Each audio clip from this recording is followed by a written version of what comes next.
would be trying to educate you and enlighten you on the ACCA programs. We have many speakers that will be here on this program with us. Also, we have the regional managers from ACCA Nigeria who will be joining us today. And also some of our tutors and also our admin staff will also be here to let you to help you understand what ACCA is about and how we can help, how ICAN Online Tutors IoT Academy can help you gain this global certification. Thank you all for joining, and I'm looking forward to you guys having a wonderful event with us. I think I will continue, even though they do know I would have preferred my camera was on, so that you guys will be able to see me. So, but while our technical team, we are trying to actually on the mic. Yeah, hope you guys can hear me. Yes, sir.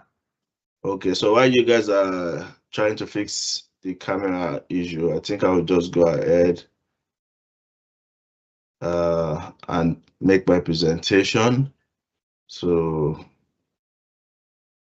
good morning, everyone, and welcome to IoT ACCA Open Day.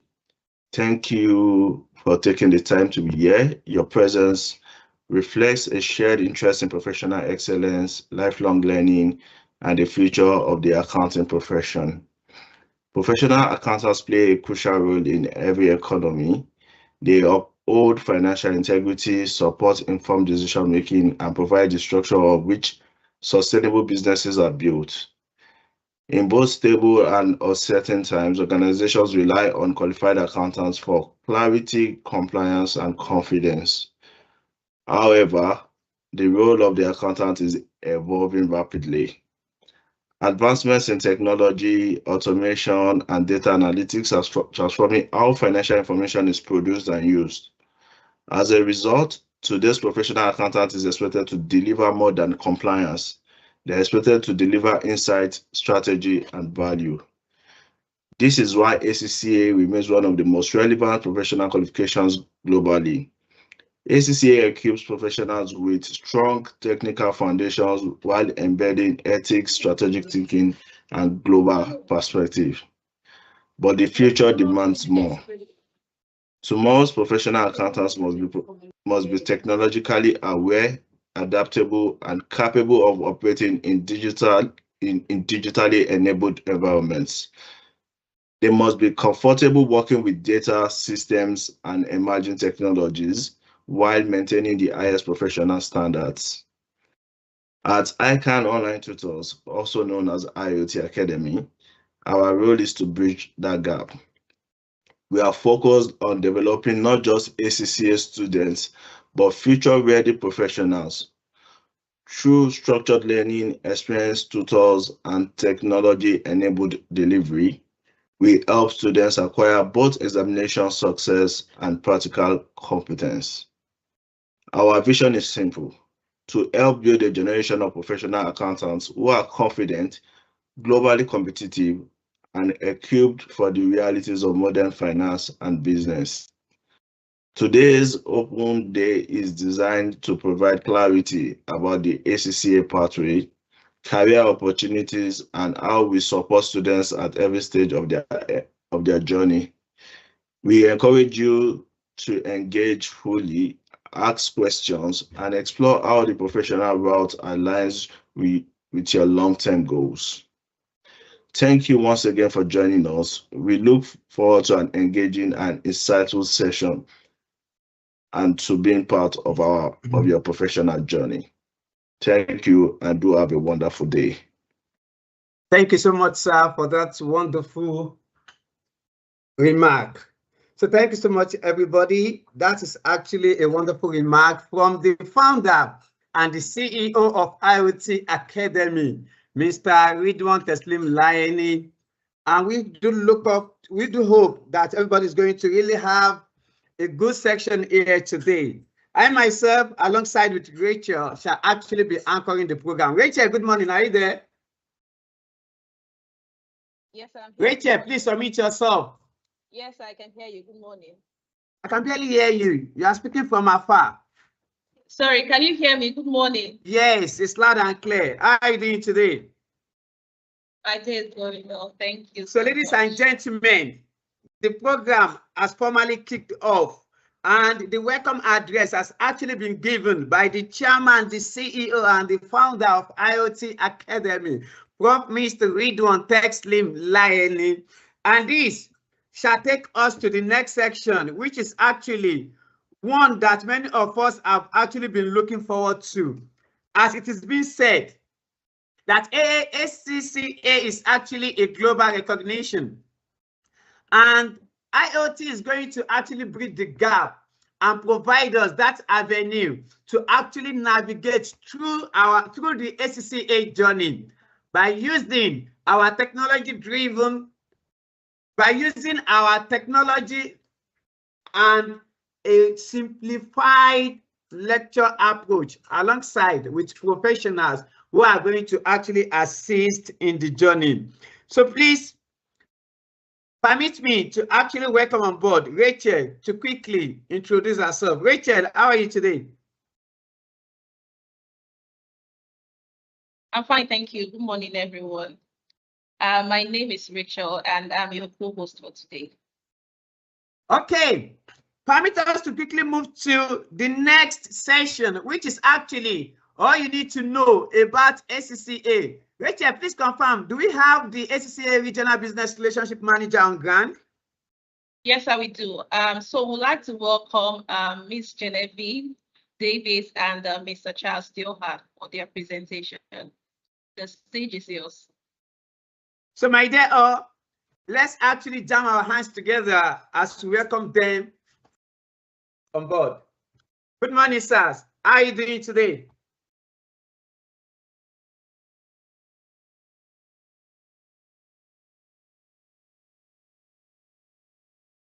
Good morning, everyone. Just a moment. All right. Good morning, Good Genevieve. morning. Good morning. Nice to have you here. Yes, And nice nice to to see you have you. once again. Oh, yes. Thank you very much, Mr. Ridwan. And I must say that we are very elated to be here, and we appreciate the fact that we are here speaking to quite a number. I think we have about 41 people on this call, except for maybe members of IoT. So again, good morning. It's a fine Saturday.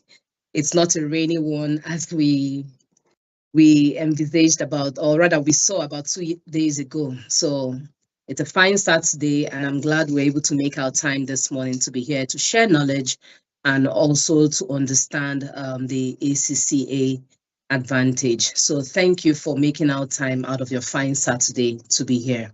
So I'll just go straight into what we have for you today. But before I start, I'd like to please ask admin, could you grant my colleague Charles Owewejiri access to share, because he's the one going to be sharing from his system. We are unable to share because he does not have access. Please, we made the request earlier. Could you grant that? Thank you very much. All right.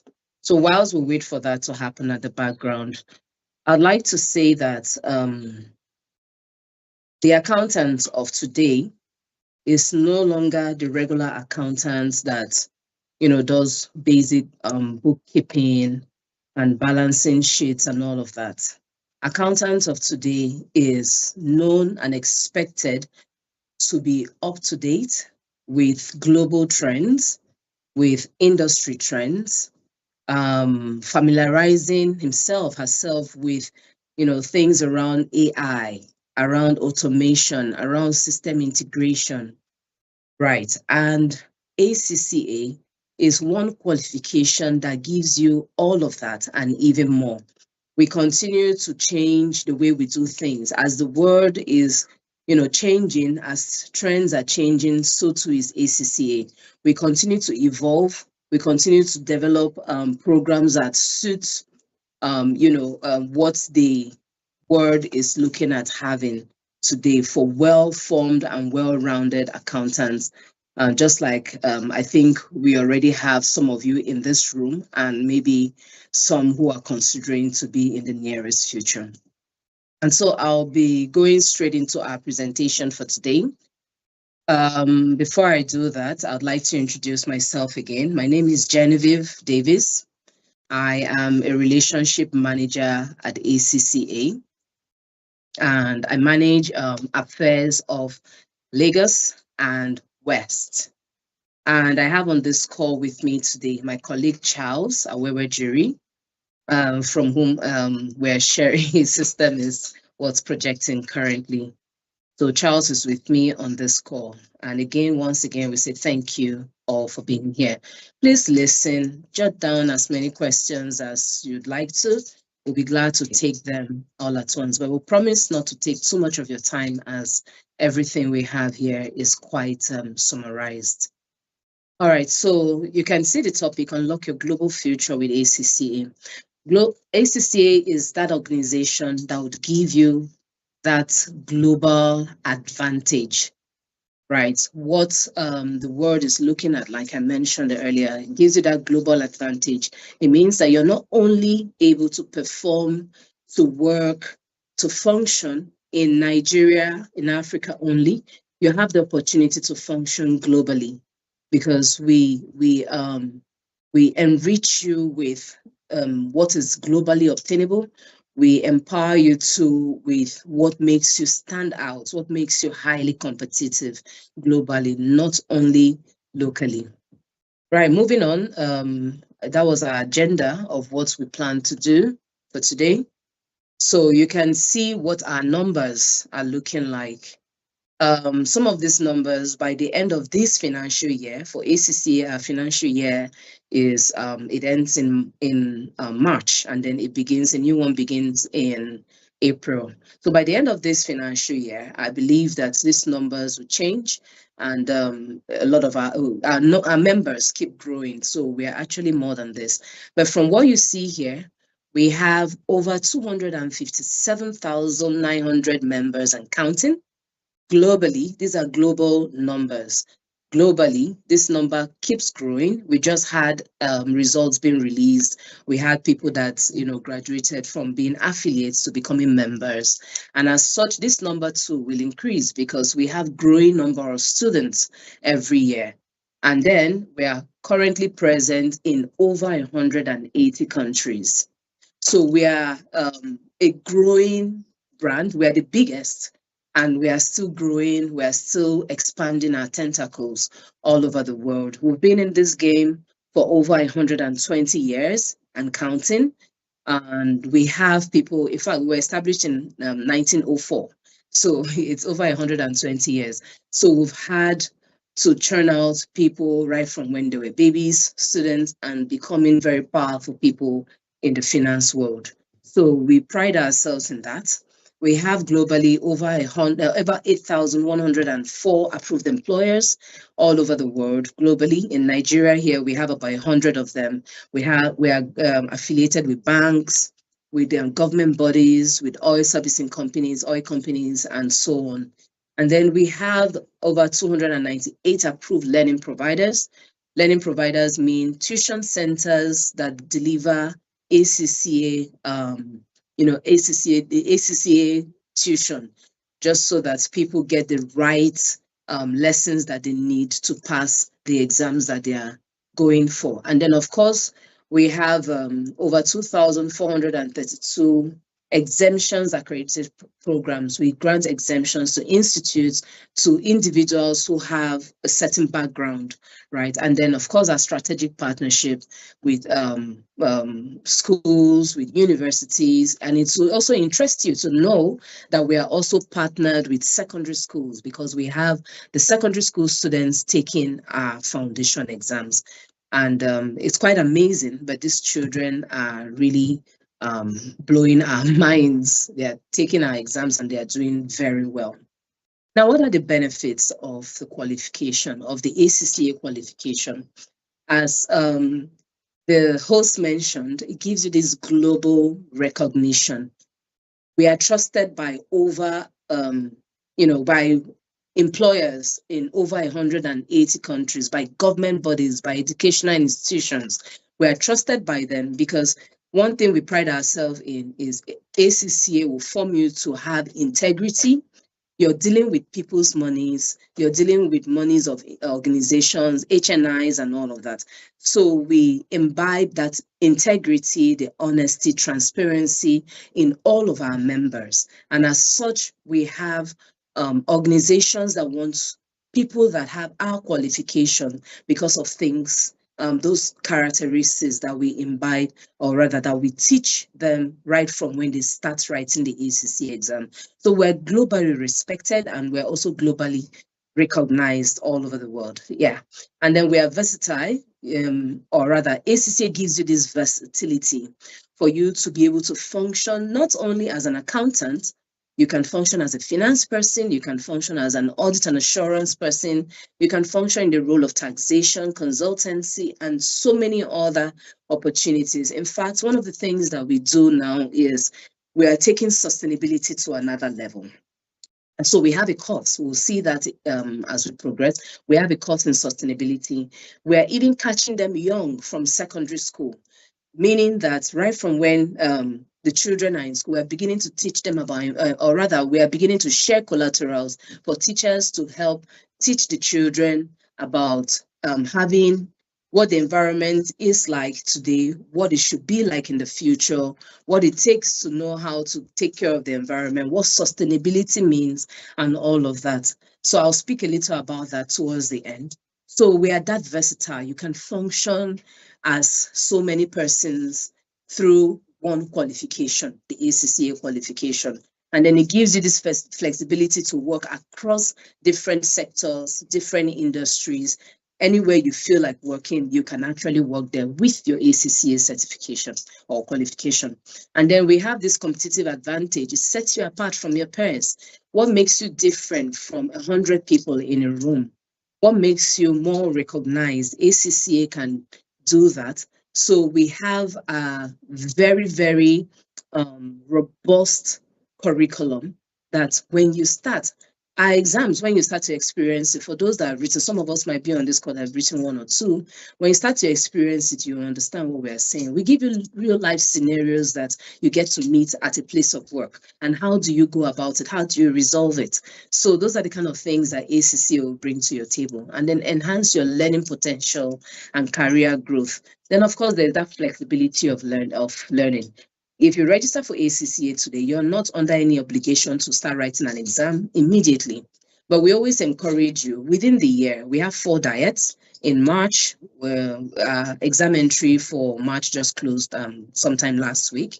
In March, we have an exam. In June, in September, and in December. We have 4 exams in a year at the end of each quarter. And so if you register, let's say by January, we expect that at least by June, you're taking 1 paper. But you're not under any obligation to start writing in exams immediately. And when you register, you have all your resources, study materials, past questions, examiner's notes, and so on your portal. So you can start studying by yourself. And if you need tuition, that's where IoT comes in to provide all the lessons that you need that will help you. And so you have all of your study materials there for you to use in studying, right? At your pace, strictly at your pace, because we understand that you have all the responsibilities at work, family, every personal commitment. So you work at your pace, really. Nobody's mandating you to write exams almost immediately. And then, of course, we have, multiple entry pathways. Those that come in with BSc, those that come in with, we're partnered with ICAN. Those that come in with their ICAN, those that come in with economics or whatever that they studied, not necessarily accounting. So there are different pathways that we absorb students. Why ACCA? You choose your own path, really. You decide who you want to be. You make that decision on your own. With the help of ACCA, we guide you accordingly. And then, of course, we point in the right direction because we have approved employers that we are partnered with, and we have this global network, as you can see here, join our global network. We have a global network that, of course, it does not permit you to stand alone, right? We are there to support you, and the global network is also there to give you any, to point you in any direction that you should go to. And then we stand out to the best of employers, as I mentioned earlier, and then you can work anywhere in the world. We are in over 180 countries and counting, and then you can even be remote. You can get a job over there while you're here in Nigeria. We have some of our members that function that way. So yeah, these are some of the things that ACCA would give to you.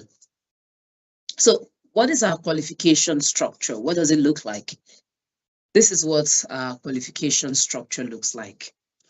So we have 3 levels of ACCA examinations. We have the foundation level, or popularly known as the applied knowledge. We have the intermediate, and we call it the applied skills knowledge, or applied skills level. And then, of course, we have the professional or strategic professional level. Now, for the applied knowledge, we have exams like business and technology. We have management accounting. We have financial accounting. This is the area where I said even secondary school students are already writing this part, right? We have them writing this already. And so people that graduated with economics, they also fall in this category. They get 1 exemption. People with business administration get 2 exemptions. They fall in this category. People with finance, banking and finance, they fall in this category. They have 3 exemptions, right? Then those that have accounting, you're an accounting graduate, you don't take any exam here at all. Even those in banking and finance, you don't take any exam here. Banking and finance, the journey starts from here, corporate and business law. But for accounting, this is exempted for you. You don't write corporate and business law. You begin from performance management at the skills level. So we have performance management at skills level. We have taxation. We have financial reporting. We have audit and assurance. We have financial management. All of these are under applied skills. And then for strategic professional, we have strategic business leader, strategic business reporting. These 2 fall under they are mandatory. You have to take them.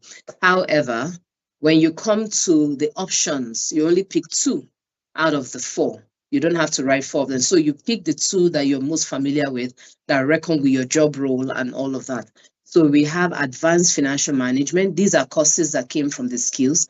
The difference now is that they are advanced, right? You have advanced financial management, advanced performance management.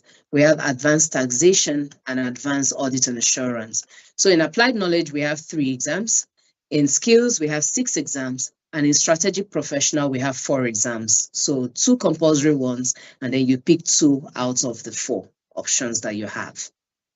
So moving on, these are some of the other things that we do in ACCA. We call them certification courses. So let's say you don't want to do ACCA program, or you already have done your ACCA program and you still want to add some certifications. We have under advisory and consultancy. These are one-off certifications. There are tuitions and then there are exams to be written after it. We put it here, the duration, how long it takes for you to study. We have people that deliver these lessons to in ACCA. And then we have audit and assurance, right? You can see audit and assurance here. It continues to the next page. We have business management and transformation. These are the subtopics at the end, and a brief description of what it is. We have collaboration. We have data, digital and technology, data analytics and technology. And then we have on leadership, we have economic analysis, and then we have financial management. These are other courses that we render here in ACCA. They're certifications. They're not like the ACCA qualification. And then we have corporate and business reporting. So that's practically what we have for you this morning. But let me take the time to speak a little bit about sustainability. Now, the sustainability, we call it Diploma in Professional Sustainability. And we have 4 courses under that, and there is an exam to be written. These courses, you can choose to take them all together as a pack, or you can take them one at a time, right? You take one, you actually, you don't get a certificate until when you're done with all of them. And but you are able to show that you have done this course in sustainability. But when you're done, you get a certificate after your exam. Now, sustainability is one thing that is trending. I don't think there's any organization now that is not talking sustainability. And we encourage people, don't just talk about it, get qualifications that make you stand out, because we are beginning to understand that they're well sought after, those that are embedded in sustainability. They are well sought after now. So we encourage you to call us so that we guide you on how you can get a diploma in professional sustainability. And because of this too, we are catching them young. We actually partnered with the United Nations to deliver free collaterals to schools, study materials that will aid teachers to empower the children on sustainability. And so we started that with 6 SDGs for now: no poverty, zero hunger, free education. The names are just not coming to my head now. Climate change, quality education, not free education, climate change, something unconsumable, right? So we have about 6 of them that we are pushing in the secondary school space now for secondary school students to begin to learn. And I'll tell you that a lot of the schools, even public schools, are beginning to, get into this. And we have already started, they started tutoring from this January, and it will continue like that. The children will continue being aware of sustainability. So by the time they are grown up, they are adults, they have a better understanding of what it means to have a sustainable future. So if the children are taking advantage, I'd like to also encourage us on this call to do the same. And then we have other initiatives like the secondary school finance competition that we run for secondary schools. As the name goes, you normally would hear of chemistry competition, mathematics competition, and all of that, literally in the science world. But what are we doing to promote accounting, to promote finance in the young minds? Not everybody will be a doctor, but everybody, every sector needs an accountant, needs a professional, a finance professional. So we do competition among secondary schools. We've run that for about 2 years now. We didn't have it last year because we introduced the sustainability. So we also will indulge you. If you're interested in partnering with us in that area, please be free. That's your organization now that you work with. Please be free to let us know. And so it brings me to the end of our presentation. So what do you need to register for ACCA? All you need is your birth certificate, right? Your international passport or your driver's license. You need a proof of your education, secondary school education, that's WAEC or NECO certificate or GCE. We need your contact details, phone number, email, residential address, and your full name. We need a payment of evidence of payment. And currently ACCA is at 39,000 for registration, which is at a discounted rate. We extended a discount for you. I'm sorry, that's discount. I think we must have missed it in our presentation, or apologies. Okay, but we can actually share that quickly. So we are currently running a discount, but before I get to that, we have other requirements. Other requirements that we have, right, are if you have ICAN, you can also present that as a requirement. And then of course your BSc is also needed, and any added qualification that you have. We'll be glad to have that. Okay, that's the discount offer. Let me just put that on presentation mode. Okay. All right. So like I mentioned, we're currently running a discount in ACCA. Your registration costs £36, right? However, we are able to extend the discount of £20 to you, all of you on the call. So rather than paying 70,200, you're only going to be paying 39,000, thereby saving 31,200. Now, for those of you who have ICAN, this is where you fall. You're chartered. This is where you fall. Exemption fee is meant to cost you about 912,000. That's we've converted all of these monies to Naira, but it's discounted such that you're only paying 175,500. You're saving 737. I'm sure a lot of people will wonder, how is this possible? This huge discount. Yes, it is. We totally understand how tough the economy has become, and our way of giving back to newly registered or encouraging newly registered students is to give you a certain level of discount just so that you have a smoother start. And then the first subscription fee, you pay subscription fee at ACCA. Your first subscription fee is meant to be, as a student, meant to be 122,850, but you're not paying for that for the first year. From the second year, you start to pay at a discounted rate of £63, which gives you that amount. And then later on, you pay £140. So for those that have ICAN, you fall in this category. This is what you're saving, about 891,000, right? And then those that have accounting, you get 4 exemptions. This is what you're paying. This is what you're saving, right? This is the promo fee for you to get started. And this is what you're saving, and so on and so forth. This is banking and finance. You get 3 exemptions. Business admin, 2 exemptions. Economics, 1 exemption. And then we also have the FIA program. We call it accounting for non-accountants. So for those that don't have, they come from the background, from non-accounting background or non-finance background.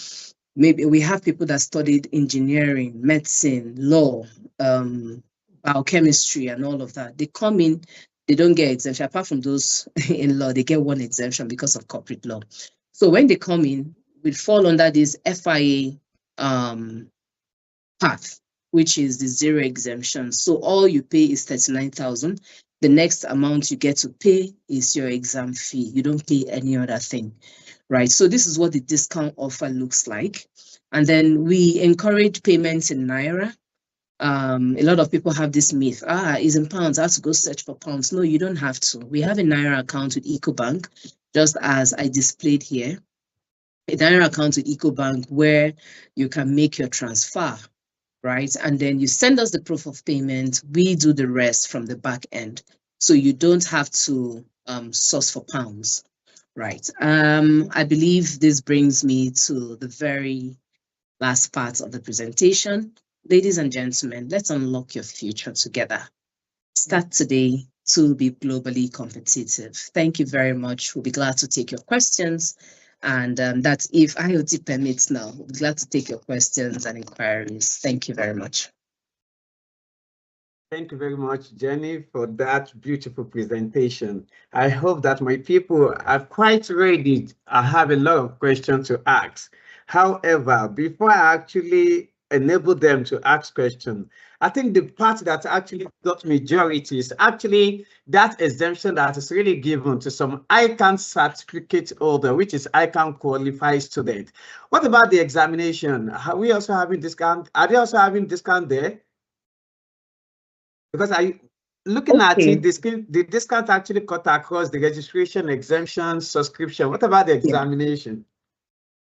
All right, so because the examination is a global thing, it's the same exam being written all over the world, we are unable to give any discounts on that, right? We can only play around your registration fee, exemption fee, and your subscription. And please note that any amount you're not paying, we ACCA, we're bearing that, right? So you can imagine one person, 891,000 thereabout, right? Times how many people? So it's like the best we can do, really. In the past, we have run things around, first set of people to register for exam, they get a certain discount. All of those initiatives come up from time to time. But for now, this is what we have. We don't have discount on exams now. Right. I hope that answers your question. Very well, and absolutely. Thanks so much for that clarification. Rachel,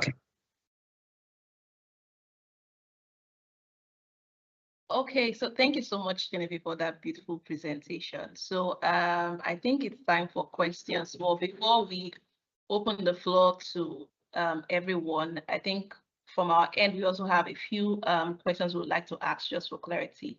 So one of them is, how is ACCA adapting its syllabus to meet the changing demands of the global business and finance environment, especially in terms of technology and sustainability? Okay, thank you for that question. I believe in the presentation, we kind of like answered that already, where we said we continue to change and evolve as things continue to change and evolve globally. We too continue to change and evolve.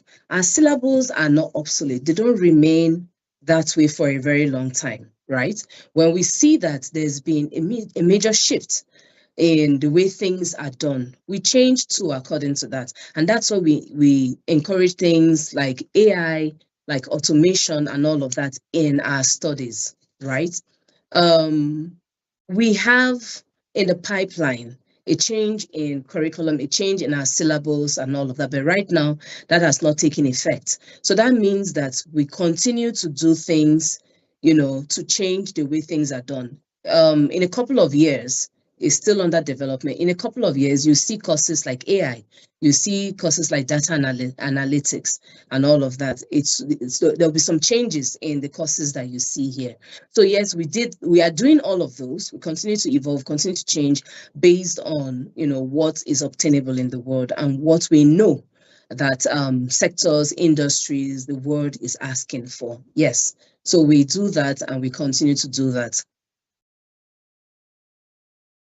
All right, Okay, thank you so much for that response. I also have a question from my participants here. That's coming from Inamde Alex. Alex asks, thank you so much for the facilitator, for that wonderful presentation. Please confirm if this discounted registration fee include those who want to write ACCA DIP IFRS, that is Diploma in IFRS. Do we have any exemption registration for any discount for the registration there? Okay, sadly, no. The discount is for ACCA qualification. The DIP-IFR is a one-off certification also. So you write it and that's that. So all you're paying the regular 70,200 for registration and then for the DIP-IFR certification that you want to write. So unfortunately, for now, there is no discounts around that. All right, thank you so much. I think the other question is also asking, is the exemption for ICAN students for ACCA exemption? And that has already been covered. Inamdi, that is the first item you can see on the screen, which is actually 214,500 for ICAN qualified students. And they have an exemption of up to 9 exemptions, in which 2 is compulsory, that is SBI and SBR, with 2 other options at the strategic level. Thanks so much for that. Rachel. Okay, I think, yeah, so there's a question from Oluwaseun Daniel here that says, what of people who are yet to receive their results from the University or Polytechnic? Okay, so we also encourage notification of results. We encourage transcripts. Whatever you can use that shows that you actually went to a university. We understand that some universities, there's always this difficulty of, getting certificates out, while some, maybe because of the distance, maybe those that schooled up north for security reasons, we get that a lot, haven't been able to go to the school to retrieve their certificates. So yeah, but if you have like a notification of results, you have, your transcript sent to you, we can use that too. But let me also mention something about the discount offer. For those that get to pay to register, what you're registering with is 39,000. That's the most important fee to get registered under the discount code. And sadly, we have run the discount for a very long time and the plug will soon be pulled on it. So I'll beg you, if you want to partake in this, the earlier the better, so that you save quite some money upon registration. right? So you can pay the 39,000. When you're registered under a discount code, and that discount code also covers for you. Whenever you're ready to pay for your exemption fee, it covers that you don't have to pay subscription fee and all of that, right, for 1 year. So focus on that registration fee for now. Then later on, every other fee can be sorted. Your exemption fee can come in after a month, thereabouts. Your subscription fee doesn't come in at all this year till next year. So just to encourage, again, some of us who are looking to register.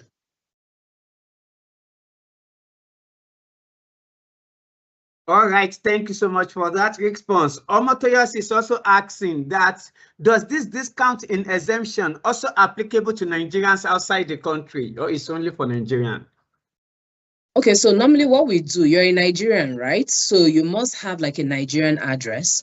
If you register with your address in abroad, the system picks that, and automatically you're not eligible for a discount because this discount is open for Nigeria, right? So if you're registering with a Nigerian address, a Nigerian phone number, it captures you too. So yes, you can, no matter where you are in the world, you can still partake in this if you have a local address that we can work with.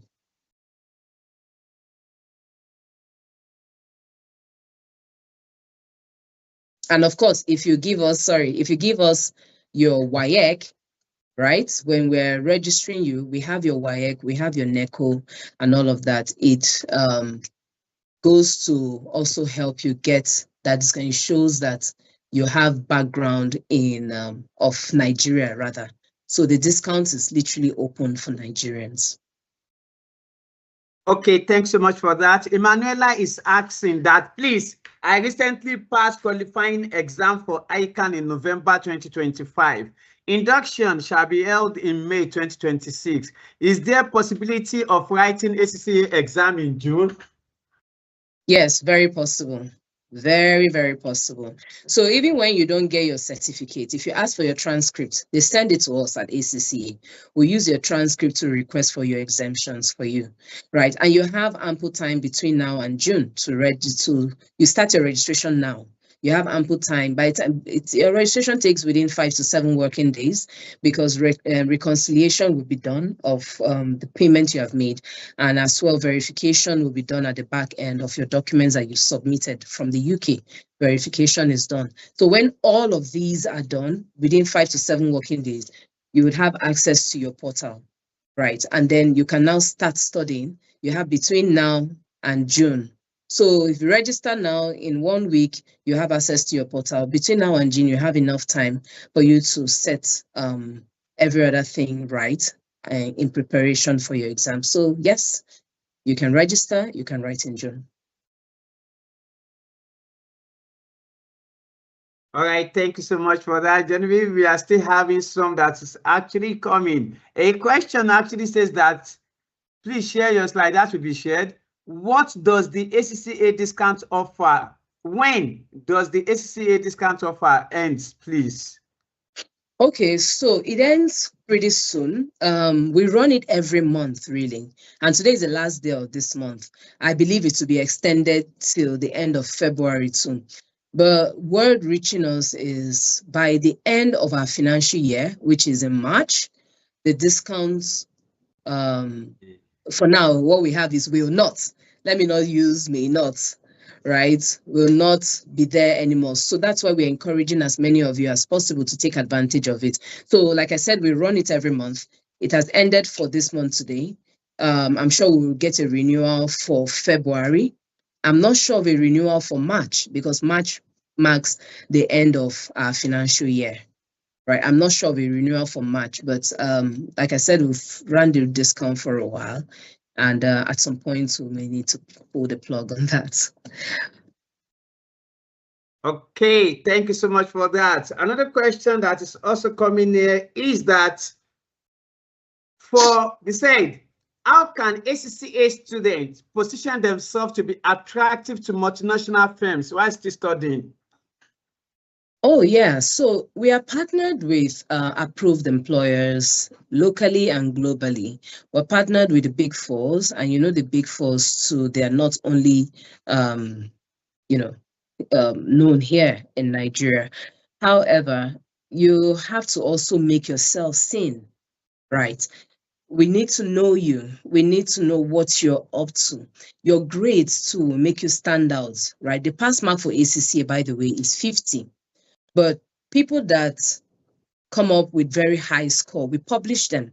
Their pictures, their scores, and all that. You see them on LinkedIn, you see them on different platforms. We publish them, and then you see employers that are partnered with us. They get to also see these things, and they recognize you and they want you. In fact, we have two very young minds. There are so many of them, but I'll mention two notable ones. We have Aminat Awesu. Aminat Awesu, you can go on LinkedIn to look for her. She's just a young girl who started her journey sometime in 2017 as a law student in Unilag. And now she's in her final year in Unilag, and she is already sought after both locally and internationally. She has gotten offers from organizations here in Nigeria and in other countries to come work with them. Why? Because she's phenomenal. She made herself stand out. She made herself different. From a very young age, she started taking ACC exams, and then her name started to ring. She has quite a large network of almost 5,000 people for now on LinkedIn, and is growing, and over 500 and counting connections. Currently, she's an ACCA affiliate. She's still in year 5 in law. She's a law student, year 5 in Unilag, but she's already an affiliate, right? So things like that will make you stand out and seen. But when you come to us, we can also marry you with employers that we are partnered with to say, oh, we have XYZ person that is outstanding, is phenomenal. Do you have openings and all of that? And then we have platforms where jobs are always being advertised by these employers, right? And then we can share that out to people, to students, to affiliates. The second person is a protege of Aminat Awe. So she's just a very young girl. She started writing ACC exams in SS1. Right now, she has 7 papers out of the way. She just has, I think, about 6 or 5 left. I think 8 papers out of the way. She's currently a year 1 student in Pan Atlantic University. But Jubilee Dada is doing quite well, and she keeps making strides. So as I speak, you have people like the Big Fours seeking after her to come work with them. They're making way for her already to come work whenever she is done. So yeah, these are some of the things. Make yourself seen, make yourself known, stand out, interact with us. Let us know that you're there. And, I don't think you can ever be an island with ACCA. All right, thank you so much for that. So Genevieve, what will be your parting words for my participants today? All right, my parting words, number 1, if there's anything that will make you stand out, that will make you different, whether it's your eating habit, whether it's your sleeping habits, whether it's the friends you keep, whether it's the network of people that you have, whether it's how you empower yourself, how you enrich yourself, whatever that will make you different from the crowd, please do that. The world population, the population of the world, the population of job seekers, of professionals, it keeps growing every day. And what will make you different, phenomenal, is the things you decide today to take on that a lot of people are not doing. So stand out, be different, don't follow the crowd. Do what will make you phenomenal, what will make you stand out, what will make you different. And secondly, don't procrastinate what you can do today. Whatever you know you can do today, do not tell yourself, I'll do it tomorrow. Start today. Take very small steps, and then you look back and you see how far you have come.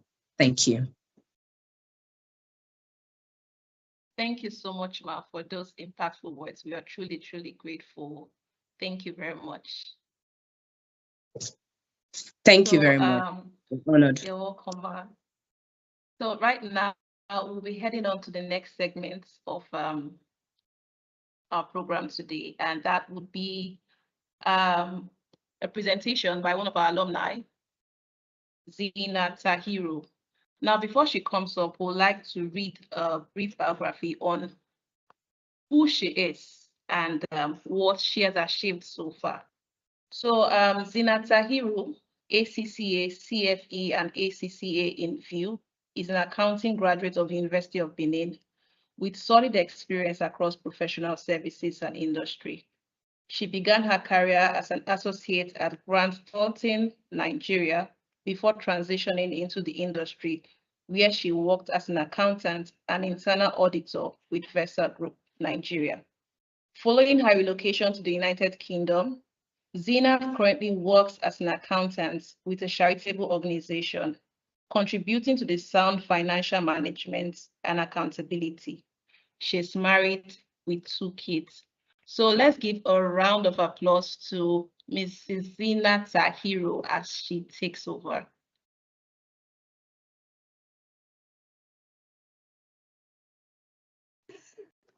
Miss Zina Tahiru, are you there? Good morning. How are you doing today?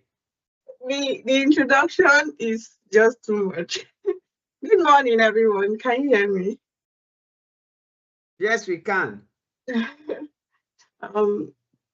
My name is Zinat Tairo, and it's actually a privilege to be here. Sorry, Miss Zinat, is it possible for you to actually, I can't see you. Okay, yeah, I have a problem with my, Okay. yeah. So I have a problem with my record and my videos, so you won't be able to see me. Okay, that's lovely. I hope that is okay. Like yes, I said, fine. It's actually a privilege to be here. I would like to talk about what I did differently to earn a 65% in AFM, because that was my last paper, December. Well, actually, it's actually my second paper. My first paper was SBL. AFM was my second paper. So what I did differently was, as we all know, ACCA is quite different from ICAN. It has a different structure and it is more digitalized, which means you are moving from a paper-based exam to a more computer-based exam. So you're actually moving to a new environment, and it entails upskilling your typing and writing skills at a very fast pace.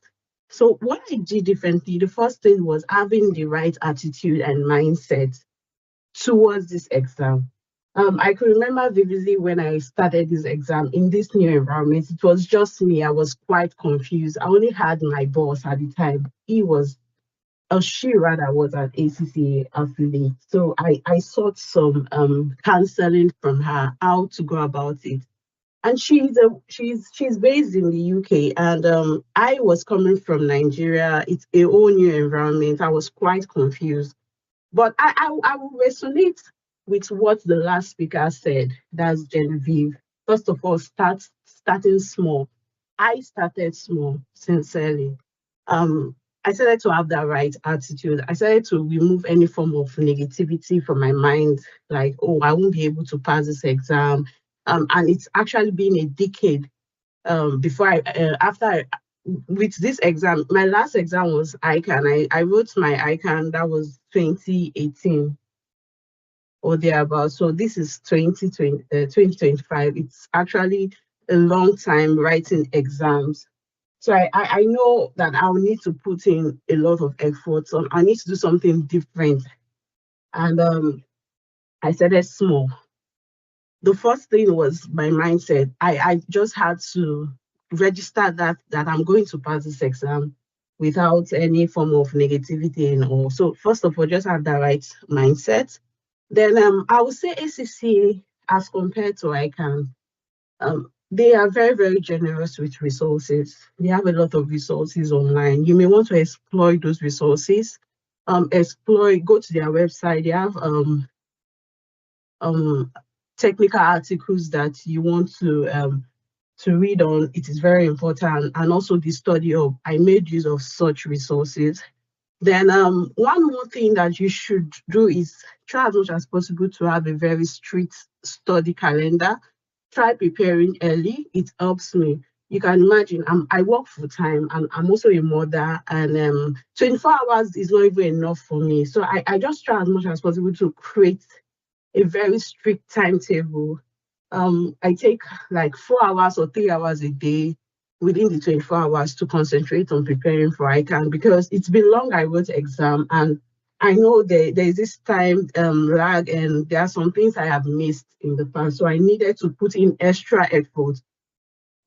So what I did was to start early, start planning my exam, have a calendar that you could use to start planning the exam. And also, when you're preparing for this exam, try as much as possible to solve lots of past questions. It also helped me. So try as much as possible to solve past questions, practice to time, and also don't beat yourself up when you make mistakes, because sincerely, I would tell you that making mistake is part of the process, because there are some times where I am reading and I know 1 + 1 is 2, but my brain is telling me 2, but I'm writing 3. It comes. There are sometimes I will just be panicking. So I would advise that you don't panic. You try as much as possible to calm yourself. And if other persons can do it, you can do it. It's a new exam, it's a new environment and all. And you may want to upskill your writing and typing skill. It's not necessarily a requirement, just a moderate level of typing skills and writing skill, because in the exam you are trying to analyze data at a very fast pace. So when you are analyzing data, ACCA is more or less like a case study exam, and we have case study in 3 different so we have exam A, B, and C. So each of those has case study. So your ability to analyze those questions at a very fast pace is very key. So you may want to also learn or upskill your data analysis skills, but necessarily is not a requirement per se, but it's one of, if it's something that you can gain like a skill, is good. So in the ACCA exam, I noticed that ACCA is more towards discussions than numerical. What do I mean by that? In the past year, that's the P1 and P2 era. We have 50-50, that's 50 narrative and 50 discussion. That's the structure. But now I see that ACCA is more towards 30-70, that's 30 numerical and 70 discussion, that's the narrative part. So there's no excuse like, oh, what I can do best is I know my numbers, but I really don't know how to write. It's not really an excuse here in ACCA. So you may want to like upskill that your writing game, but it's not like you are doing it in an advanced form, not you are blowing big grammars and all. But what you necessarily need to do is just to write or communicate in a very concise and clear manner. So something that even my 2-year-old student can understand. 2-year-old daughter can understand. So something that anybody can understand. So it's actually a key here. One other thing I will also say is ACCA, when writing ACCA, there is no right and wrong answers. Just give your opinion. Is the ability for you to have a professional judgment or thereabout, for the ability for you to comment based on what you feel. And also look out for red flags during the exam is very key. If you notice that something is wrong, state it, say something about it, because the ability for you to get that extra 1 mark is key, because try as much as possible to quickly get 1 mark, extra 1 mark in all areas. Start from easy questions if that is what you know best, or anyone that you feel best, anyone that you are comfortable starting. The most important thing is do not panic during the exam, because you don't want to go to the exam being blank and you don't know what you are going to write. So try as much as possible to pick out where you can get that extra 1 mark in each of those requirements, because those 1 mark can turn a 49 to a 50%. So that's what I would say. And one last thing is in the requirements, look out for each of those requirements have multiple questions within it. One of the issues that students have is that they don't really read through the requirement. They try as much as possible to create or they create the question on their head and they solve what they want to solve, not necessarily what the requirement states. So you may want to look in depth and align your answer towards what they are stating. Be specific with your answers. Look for and in between the requirement. Look for they can be and or they can be disadvantage and advantages and disadvantages. So just those advantages and disadvantages have different marks. So you may want to look in depth in those requirements. And I also have advised that I have a format which is of answering questions, which is state, explain, and apply. So the state, explain, and apply rule is used looking through the question, stating what the examiner wants you to answer, explain it further, then apply it. Apply means you're actually indicating the implication of what they want you to do, the implication and other suggestions that they want to hear your own views. Because like what the last speaker said, accountancy has grown beyond normal debit and credit. We are now sitting on the board among CEOs and amongst strategic planners. We are now contributing more towards the strategic plan of the business. So they want to hear your own side. And when you are talking, I'm very sure you are not talking and you're not saying according to this model and all. You are communicating in a way that they can also understand. Most of the CEO, they don't really have time to decipher a lot of information. So you may want to communicate in a very clear, at most 4 or 3 paragraphs, something that you can just summarize and someone can read it and understand what you're saying. So the ability for you to also have that professional judgment in the case. And I will also advise, I did it. I took a model before I started the professional stage. The model is EPSM, that's Ethic and Professional Model. It actually helps professionals in their communication skills, ethical skills, and all. So it will introduce you on how you can approach this exam. So I will encourage you, if you want to start ACCA, to go for that model. It's very, very good. You also have a certification for that model. It will even help you to have a good presentation skills for you to present your answers. When answering questions, you should be sure that those answers have clear heading and subheading with a lot of space and someone can read and understand. You want to make the work of the marker quite easy. You want the marker to like you, so you should do as many things as you can for the marker to like you. Yeah, that's what you want to do. So end those extra 1 marks and all of that. And one other thing I also say is when attempting question, there are 4 subjects in this. Is it subjects or courses in professional that 2 of them are compulsory, then 2 of them are optionals. So each of those courses, they have subjects. I'll call it subject jargons. For SBF, we have words like strategy, mission, corporate governance, and external environment. There are words like that you can impute in your answer.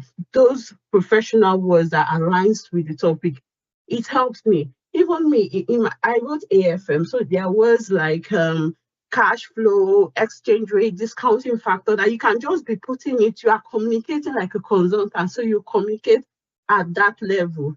And you may want to attempt incorporating those jargons in it when attempting question. Basic words, something that they can understand. Then I will also, in this stage, I want to give a shout out to the IoT team, especially my tutor, Mr. Adeyemi and Faircom Consulting.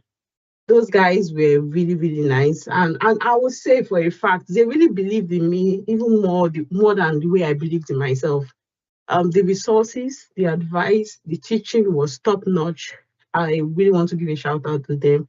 And lastly, try as much as possible to put everything in God's hands. We want to involve God in this matter. We don't want to go to the exam and be blanked out after preparing for almost 6 months or 3 months and be blanked out. So you want to, it's actually a key for me. So in everything you do, try to involve God. And with that, I would say basically that's what I did differently. And if you want to explain, you can also, I want to add that if you have a good strength in typing or writing, you may want to explore those strengths during the exam. It helps too. So that's that for that. If you have any questions.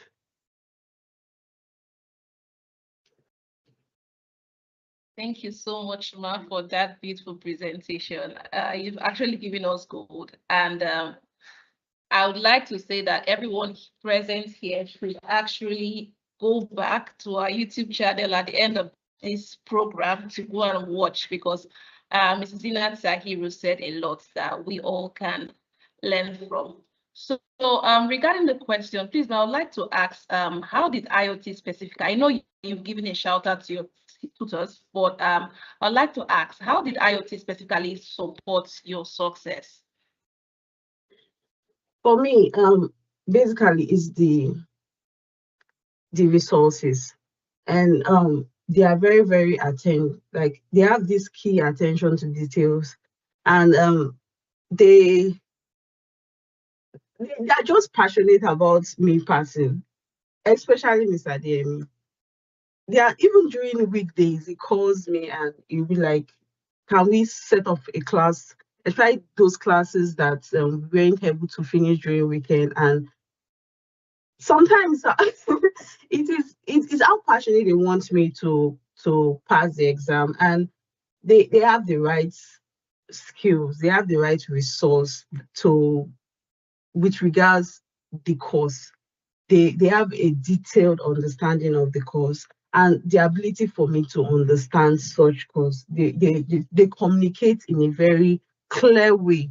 And even during the courses, during exams period, during prior to the exam period, we also did some past questions, most recent past questions, and it really helped me, especially those past questions, the solving of those past questions.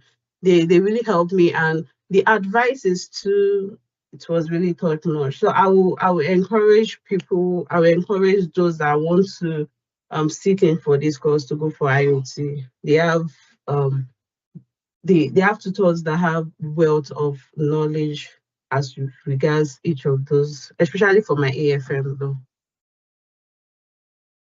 Okay, Ma, thank you so much. Thank you. We're super grateful. So right about now, we'll be moving on to the next segment, and that will be spearheaded by the head of our admin team here at IoT, and by the name Queen Esther Ube, and she'll be talking about how IoT can help you succeed in your ACCA. Sorry for interrupting you. Okay.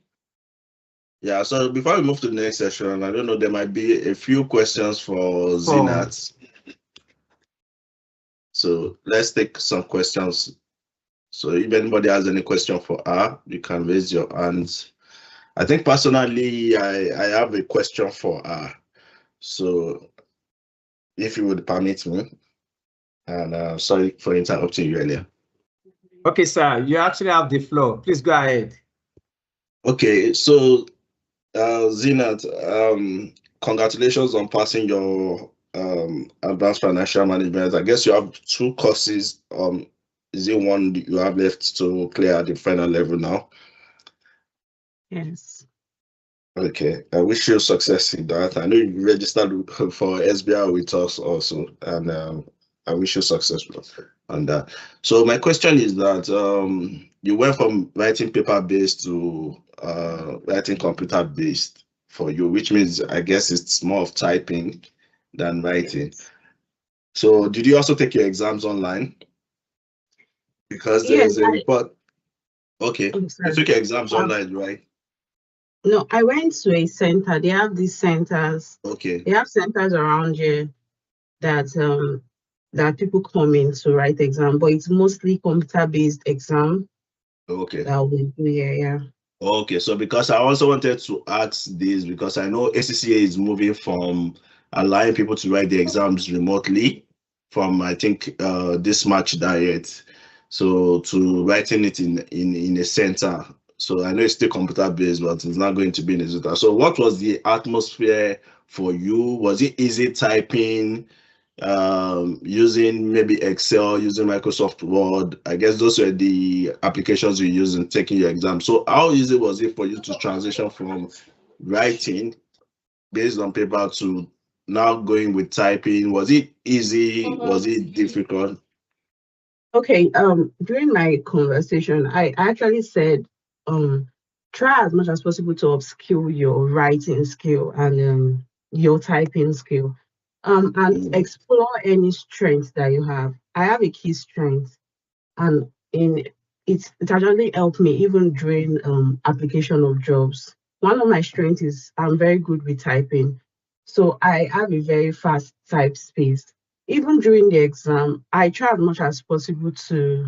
Okay, there's something I missed. Now I remember. For the students, the requirements are attempt or question, not answer or question. So you may want to touch every area of the question, because you see, especially those subjects that have numbers, those numbers can be very tempting. Like, you don't want to be a perfectionist. Oh, this question, especially those balance sheet, I must balance the question. SSC did not set a question for you to balance it in that exam, because the tension, and also you are filled with wealth of information for you to quickly analyze numbers. So it is, and you have just 3 hours, 15 minutes. I call it 3 hours because that 15 minutes for you to try as much as for you to prepare your structure of how you're going to answer the question. So it's mostly 3 hours. And in that 3 hours, you are analyzing data, you are preparing your data, you are also writing narrative, you're also commenting. And you don't have that time for you to now be saying, this question, I must balance that question. The requirement is for you to attempt. Try as much as to touch every area of the paper, like attempt every area of the paper, so that you can gain that extra mark. So for me, that is what I do. Even for my SBL, I see myself even finishing on time and looking at others that are struggling to finish. And what I do at that time is I just try to go back and touch on those places that I know I wasn't really good at, or I'll look at those my grammatical blunders. It's not really a requirement, though. They don't penalize for mistakes, I know, but I just try as much as to touch as much as I can, because too much of it too can be penalized. So try as much as possible to touch on those grammatical blunders and all. So that was what I did at the time. And for the environment, it's a new environment for me. And I would categorically say I was the only Black person in that hall, because I'm based in Liverpool. And I could see, like, I wasn't really comfortable because I'm not seeing my people. It was, but all I just did, like I said initially, have the right mindset. I just block out every noise and anything that is going on, and I was just looking at the screen. I wasn't really looking at, but I could feel people looking at me. I was the only Black person in the hall, and I'm also a female, so it's a whole lot. But I just registered my mind. I practiced a breathing exercise and try as much as possible to not panic in the exam. And one more thing is a good presentation. If you are good with presenting your answer, examiner will like you. Like you know how to put those headings, sub-headings, and all that. You put it in a very logical, your facts, the way you are flowing your comments, the way you are flowing is very logical. Examiner will like you. And sorry, Emmanuel. So you may want to not, it's part of the exam, panicking, but just train your mindset towards it. SBL was my first exam and it was self-study. I did self-study, but it's just common sense. The whole exam is common sense for you to be able to apply your business acumen skills, communication skills. The most important thing for the exam is for you to be able to communicate in a very clear and concise manner. And like I said, the ESPN modules train students on professional skill, how to obtain professional skill. There are actually 5 of them. I think one of them is communication. Yes, there's skepticism skills, there's evaluation, there's analysis skills, and all of that. And because of time, I don't really want to dwell in on those skills, but they are very, very important when answering questions. And the writing of my essay really helped me in my AFM. I was able to understand what I can write. And like I said, it is 70% narrative and 30% numerical. Try as much as possible to, if you can even write more and do your own figure rule, like even though you don't know calculation, you will still pass. I remember after my exam, I called my tutor, that was Mr. DM, I was telling him, see, I think I failed this exam because I did a lot of mistakes. And I saw that mistake when I have finished the exam. I was just looking at the table. That was when I saw that mistake. And I did not do anything. I did not want to change anything. And I think it helped me. Why did I say that? Yesterday, I went to ACCA platform, that's ACCA YouTube, and I was looking at one webinars. And one of the tutor in that webinar said, if you make a mistake at the beginning, it was even yesterday I get to understand that what I did was own figure wood, and that was why I passed the exam. If you made a mistake at the beginning and you were consistent, the examiner could see that you were consistent throughout, even through your narrative. They could say that your comment was based on what you solved, not necessarily, oh, you made a mistake and you're not trying to correct it and your comment is not tallying with what you later corrected. You will fail. But when they now saw that your comments in your mistakes tallies with your narrative, they will give you the mark, the complete mark, because they will base it on the assumption that you are exhibiting own figure rule. Like your assumption is, oh, you are not going with what they are saying. You have your own figure that you are now creating. They know it's a mistake, but they could see that consistency even through your answers. I don't know if I'm communicating. So when I saw that webinar, I was really, really happy. I said, oh, I think that was what happened in my own case. I think that was what happened in my own case, that, oh, I made a mistake, because I saw the mistake immediately after I finished, but I did not want to touch it because I never had so much. I didn't have that time to correct it. I just left it because my narrative is going in line with what I solve. So, like I said, if you have a good strength, if you know how to write, you have more advantage. If you know how to type, well, you don't want to know how to type and start typing the wrong thing. But know what you are doing, Sha. Yeah. It's not like, oh, you know how to type. You're not typing the wrong, but just know what you are doing. And every skill that you have, any strength that you have, exploit it. So all let right, me thank you so much for that. Just to add, let me ask, do they allow you guys to use like tools like maybe Grammarly, for example? Sir, I think Genevieve actually wants to add to that. Okay. She has been raising her hand. Okay, please go ahead, Genevieve. David. Genevieve, please, are you there? Okay, yes. I think to an extent, you already kind of like gave insight into the ACC exam structure, what it looks like. But just to add a little bit more, that ACT exams are CBT, and that's because the world out there is no longer, we are operating a paperless or near paperless world of today. And that's why I said we always look at what's globally obtainable.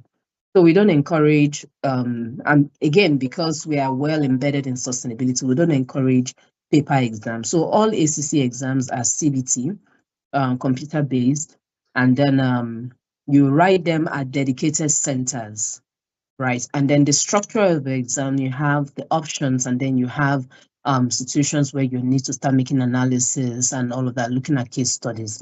So yeah, that's what our exams look like. But we don't have exams that are written on paper. Neither do we have exams that you just have to maybe even the remote exam. I think we're taking that off now. You have to go to dedicated center for you to go write your exam on a computer. Thank you.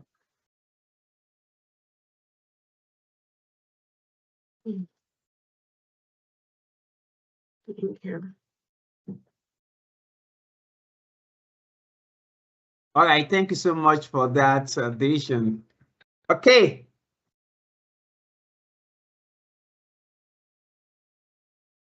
I'm sorry, can I add something? Yes. Genevieve said something about sustainability. In the exam, our advice, when they give you cases like, or they give you a requirement for you to talk about, is it possible based on the organizational standpoint to adopt sustainability?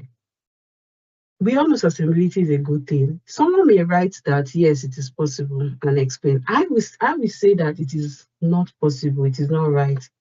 And it is possible for me to have more marks than that person based on how I structure the exam.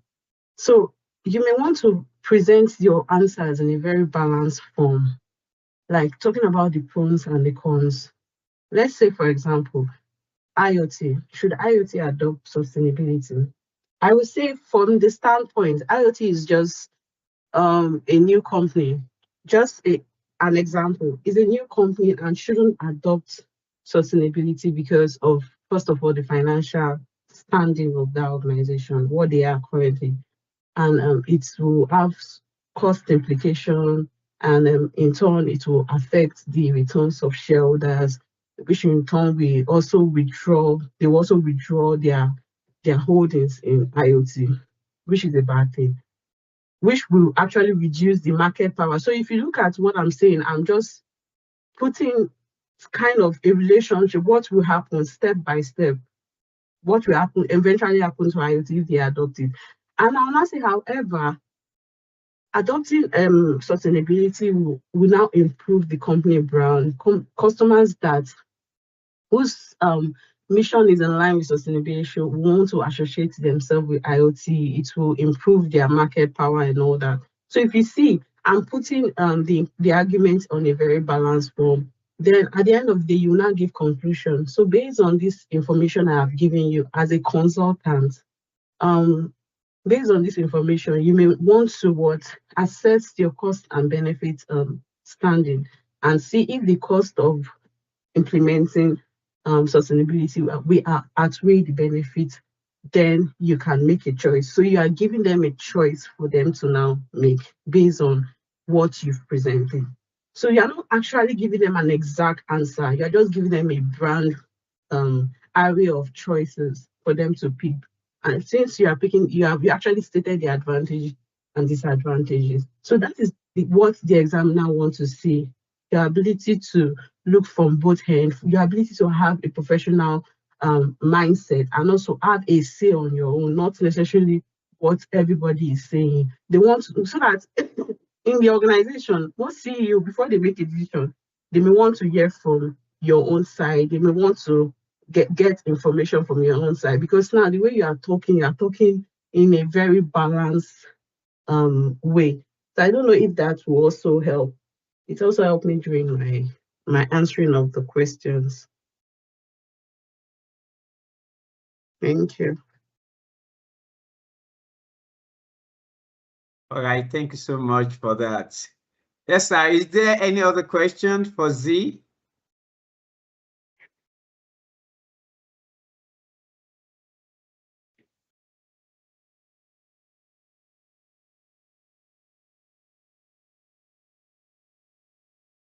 Okay, so thank you so much, Zinat, for joining us.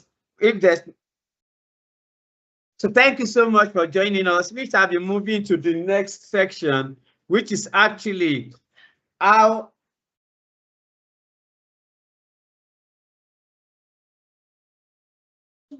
Okay. Sorry, someone is raising hand. Yeah, I think we have a question from Ejiro Dama. So can you go ahead with your question, please? Hello? Yeah, we can hear you. My name is Ejiro. I'm based in Abuja. I have a question for Z. Can I proceed? Yes, please. Now, my question is, one, there are two actually.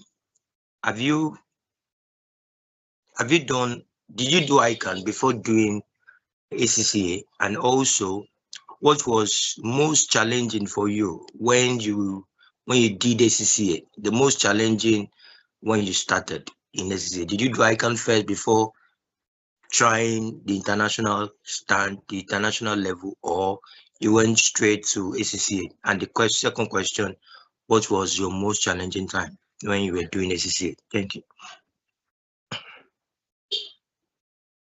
Okay, thank you, Jerry, for that question. Yes, I did it. I did it 2018. That was when I did my induction. So it was, like I said, it was quite a while. It was in fact, I've even forgotten some courses. So it's as if I'm starting all over again. And I had exemption. I came through exemptions, writing for paper. So what was challenging for me was I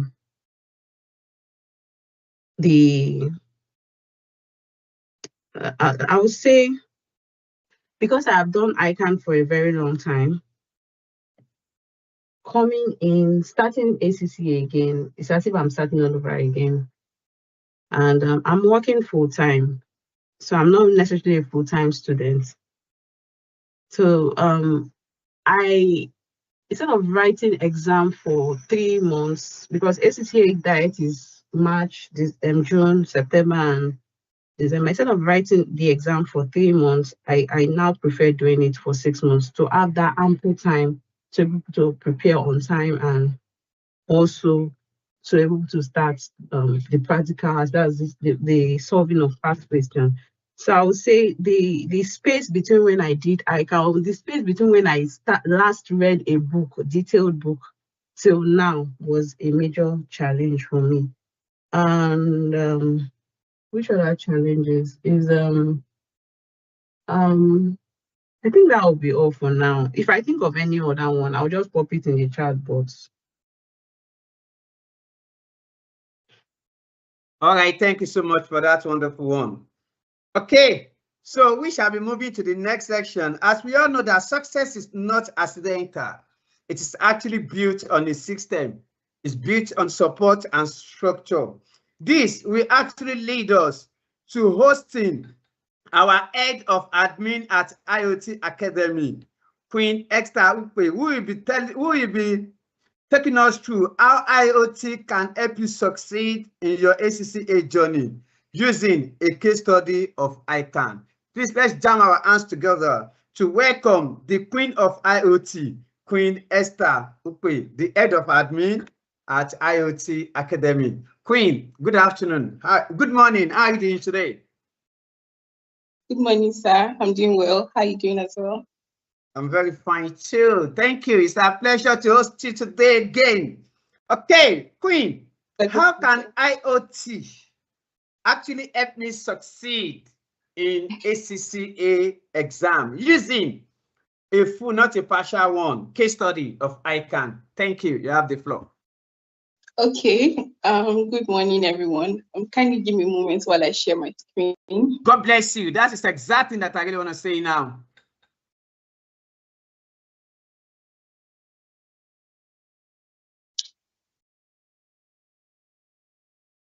Okay, please confirm if you can see my screen.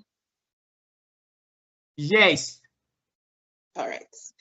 Okay, yeah. Good morning, everyone. It's such a pleasure to be here for another Open Day event. Welcome to the ACCA Open Day. My name is Queen Esther, and I'm currently the head of administration at IoT Academy. Thank you for taking the time to join us today, whether you are starting your ACCA journey or you're already on the path and looking for a better structure and support.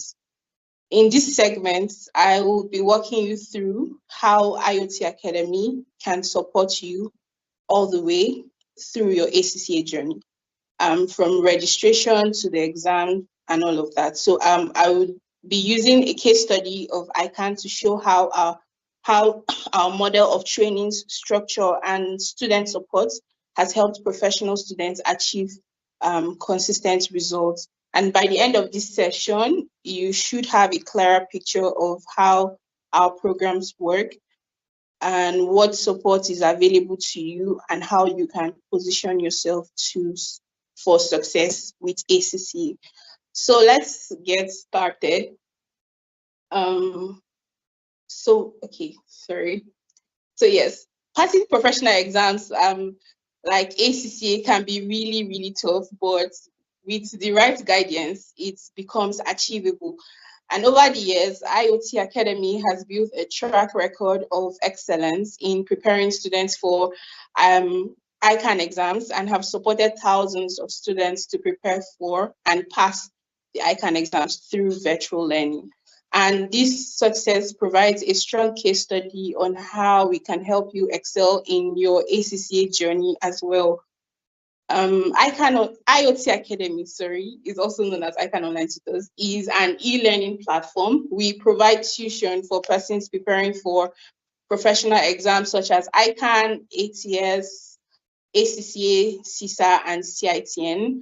Our mission is to continually provide tuition to these persons, for these professional exams rather, using technological advancements and innovation.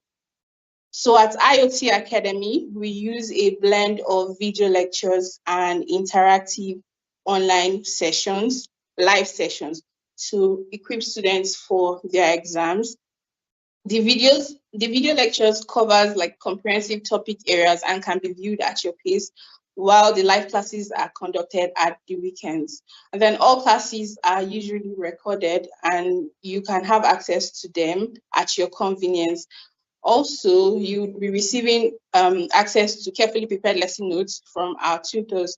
You can ask questions during the live classes or in the designated course discussion forums that you would be added to.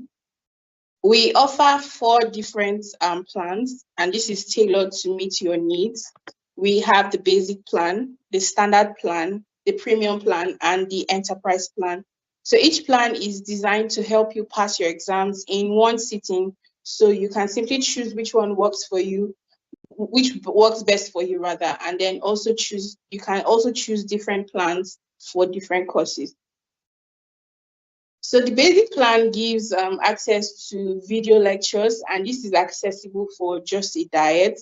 You also have access on your laptops, your smartphones, and your tablets. So either of these can be used. For the basic plan, the video lectures are non-downloadable. You have access to the lesson notes. So for the video lectures, you can only watch them on the laptop or your mobile phones or your tablets, but you can download.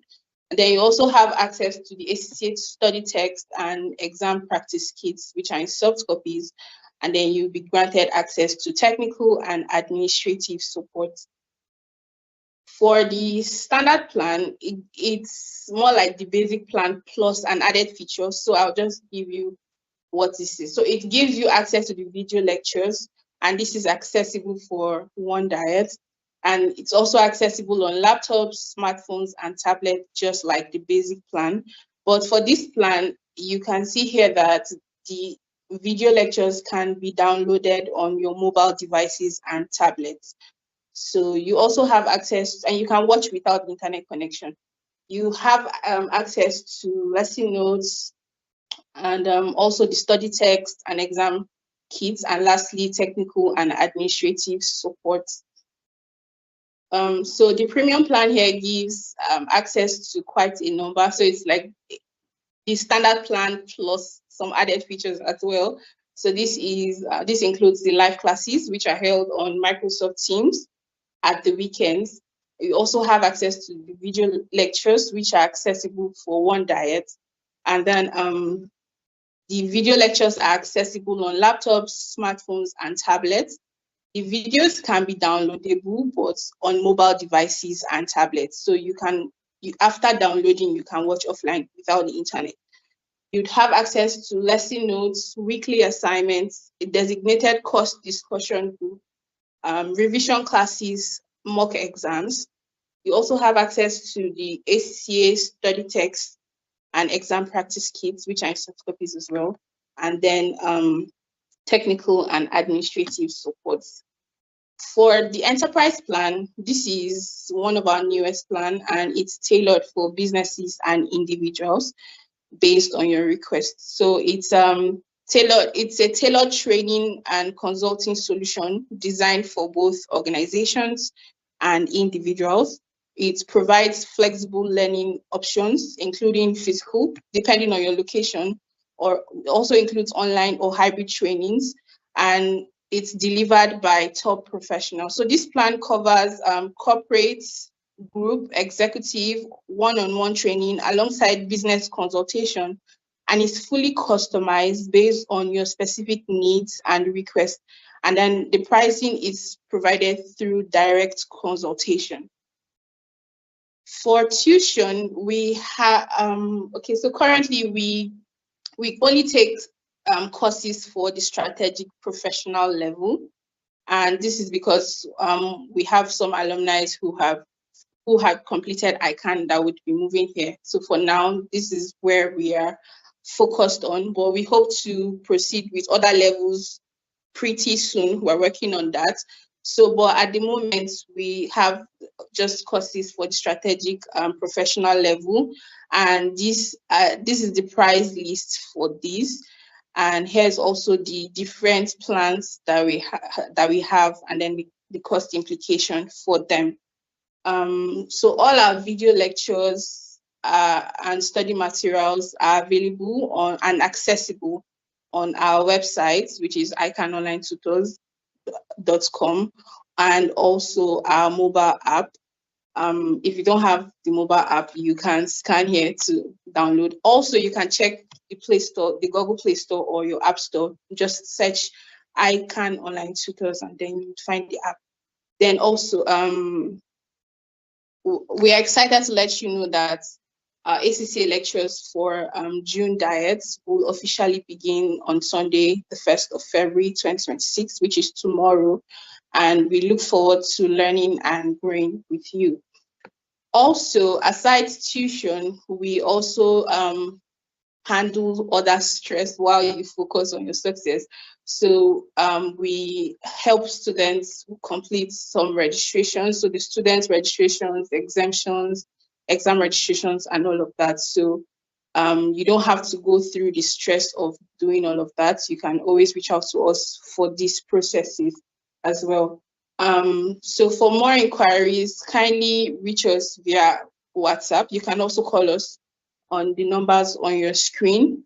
I'm going to just read it out once. So the first contact here would be 07044576011, and then the second would be 081108666896.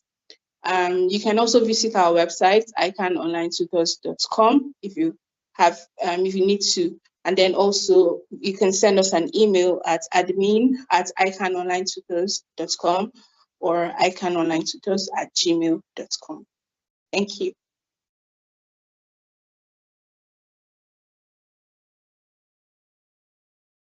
Thank you so much for that beautiful presentation, Queen of IoT. Please assist us to actually drop the number on the chat box. However, I know that quite people actually have a question, but I would like to go first. So, Queen, may I ask for how IoT usually track and support struggling students in ACCA? Okay, so thank you so much for that question. I think Zina already said something about that. Yes, so we have dedicated tutors and also support admins who are available to help students in the pathway to success. And then everyone has a part to play. The tutors take up time to prepare lesson notes, take up classes and all of that, just to ensure that your success is secured. And then also the admin team also play parts, the technical support also do that and all of that. So yeah, that's it.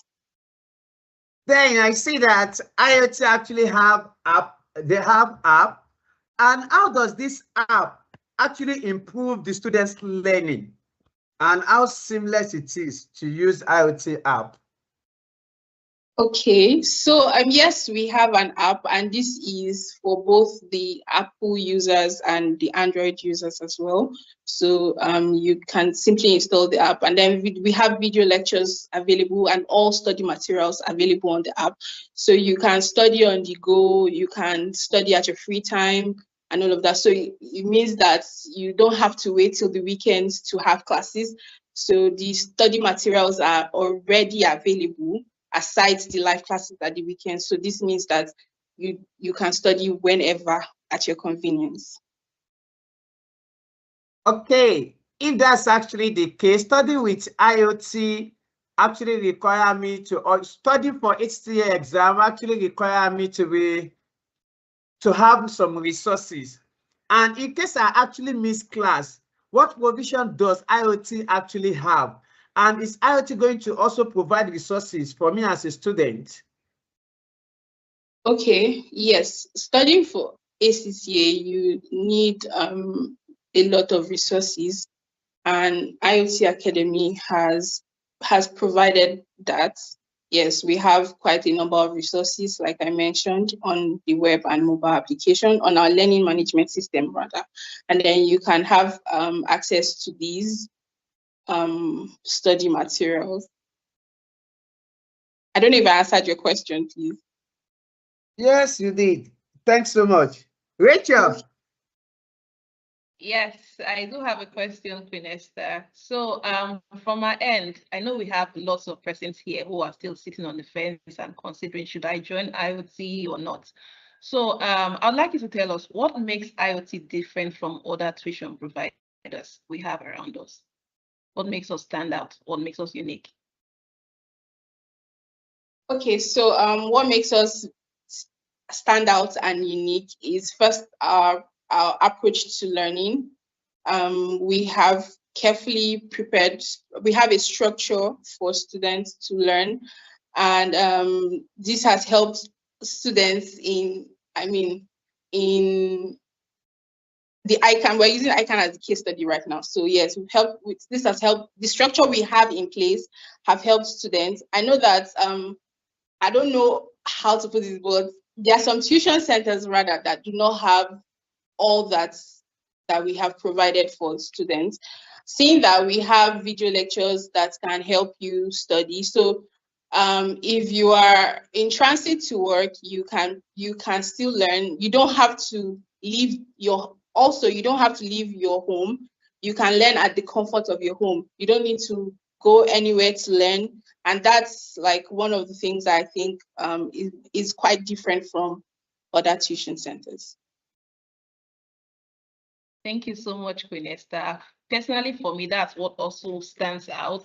The fact that here at IoT, you can always learn on the go. You can be on transit and just hop in on your phone.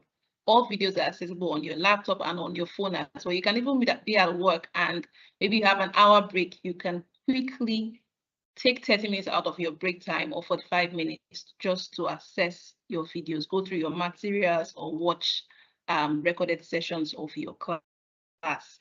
Thank you so much. Okay, thank you so much. I think we have a question from Zinat Tairu. Zinat, can you unmute yourself and talk to us? Okay, thank you very much, Queen Esther, for that. I just wanted to ask, I was made to understand that ACCA is now transitioning into more towards sustainability, and from 2027 they will not be writing 3 professional courses instead of 4. So I want to know how IoT, what's the plan for IoT with regards to those new syllabus? Okay, thank you so much, ma'am. Okay, so regarding that, we understand that we're going to be transiting to that. So, but IoT, we're a team that we're not just static, we're dynamic. So wherever there is we're going to be moving to, we are also going to be updating as well. We're going to be having to switch to the new, and then train our tutors and ensure that our students are well equipped and prepared for the exams as well. Did I answer your question, please? Thank you very much.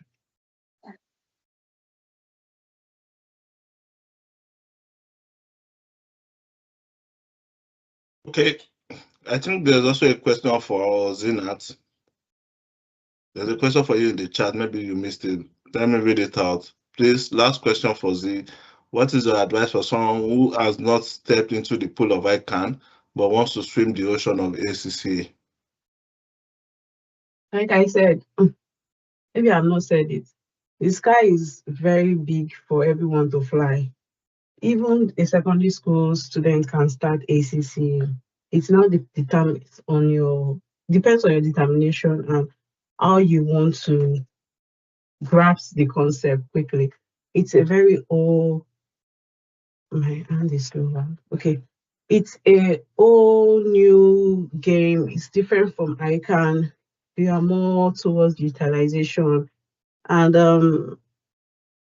you want to do something extra to the point of being different. For me, what I usually do is I have a very big headphone where in any classes I meet online, I try as much as possible to like listen to classes. Even if I'm working, I'm listening to something. It's not like I am actually listening to it, because I know there's a difference between listening and hearing. Will be playing on the background, but I know I'm getting some information every single day. I try as much as possible to get new information within me, and I jot those information down. It may seem abnormal to other persons that, oh, every time I'm always on headphone, but I'm always listening to lecture because it has been long I read in depth the way I'm reading. So I want to do something extra. So for you, you may want to do something extra, something that is in line with what begs for you. So I don't know if that answers your questions. Yeah, just to add to that, Zinat, you've taken the ICAN exams, you've taken the ACCA exams. Do you think one is more difficult than the other? Obviously, ACCA is more difficult. I would say it as a fact. ACCA is the difficulty. I would say ICAN is more technical. ACCA is more towards strategical in line, because they want to test how you can talk, how you can communicate, and it's a whole new ball game. ACCA is, oh, you are writing, they are not seeing you, you are not being visible. But ICAN wants you to be visible. They want you to stand in a board full of CEOs and all, and talk and communicate. Accountants now is now beyond debit and credit. It's now beyond the numbers. It's for you to now have that confidence to say, when you are talking, people will listen to you. So ACCA want to train accountants to be that person, for you to stand and say. I would see myself as someone that is not. I really don't talk during meetings, but since I started writing ACCA, I want to be visible. Even it has even impacted in my workspace. I just want to contribute. I want to be saying things, say something, be visible. That's how ACCA can train you to be. They want to see how you can, those hidden skills and potential that you have, they want to exploit. They want you to come out of that shell. So the ability for you to be communicating, understanding numbers, for you to dissect and analyze numbers. And there is this new adventure, like a new training called data analysis. Indirectly, directly, ACCA is training you to be a data analyst too. So I would say ACCA is quite more complex, broad, and difficult. Okay, thank you so much, Zinat. I think someone's hand here is raised. That should be Okay. Omotade. Omotade, Kindly go ahead with your question. Yeah, good afternoon, everyone. I just wanted to add to what Zainab has said. From my own experience, I started my ICAN last year, and then I also like the foundation, and then I also started the foundation of ACCA. So now this is my take. ICAN is very, very easy. Like it's really easy. Maybe from my own experience, it's so easy that it took me for a 3-hour paper, or was it a 4-hour paper? I was finishing in the first 1 hour, 30 minutes. Now, maybe because of my background, like I have been in the banking space for 15 years. I'm an energy expert, and then I'm also good at credit, risk management, credit, and all of that stuff, So maybe that's why I found it very easy. But I would just say ICAN is way easy. You see, ACCA, your head will be paining you. In fact, right now, I'm cut off my hair. I'm on cut, like very low cut. In fact, I want to go bald now. ACCA, you would use all the time. In fact, if God will help you, you probably won't be able to answer. But for ICAN, like for me, please, I would like to ask, which paper did you write last in ICAN?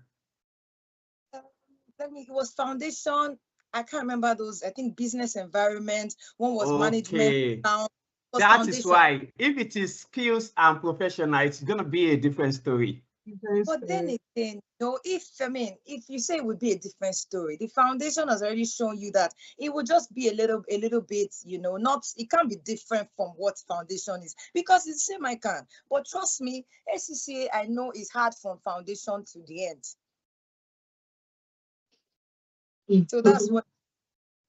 Well, I think everybody has a different experience, but what we do at IoT is to make things that look difficult look easy, and I think that's what we did with ICAN, and we are now replicating the same thing with ACCA. Because I would say something. When I was taking my ICAN exams, we had a situation where some of our colleagues were having difficulties passing the ICAN exams. They left ICAN, they went to ACCA, and it was easy for them to. So I feel number one is that the way you understand. I feel what Zina said about one is technical, one is strategic, is just what differentiates the two exams. So you cannot take your experience with ICAN to go and write ACCA, because they are both looking at for two different things. So I'm not taking the ACCA exam, or maybe ICAN is maybe like technical. Okay, Genevieve wants to add to that, so I would let her do justice, because she actually knows more about ACCA than. Okay, so Genevieve, go ahead, please. All right, thank you so much, Mr. Ridwan. My advice here is you make difficult what you psychologically think is difficult. ACCA exams are quite in-depth. They are very robust, just like one of the speakers have said, that it covers like literally everything that makes you an outstanding accountant. ACCA is that in-depth, right? So right from the beginning, we're not mediocre, let me put it that way. So that's why a lot of people, because they are used to a certain standard, would look at it to be difficult. If it was difficult, really, we would not have secondary school students ace our exams, we'll not have university students ace our exams.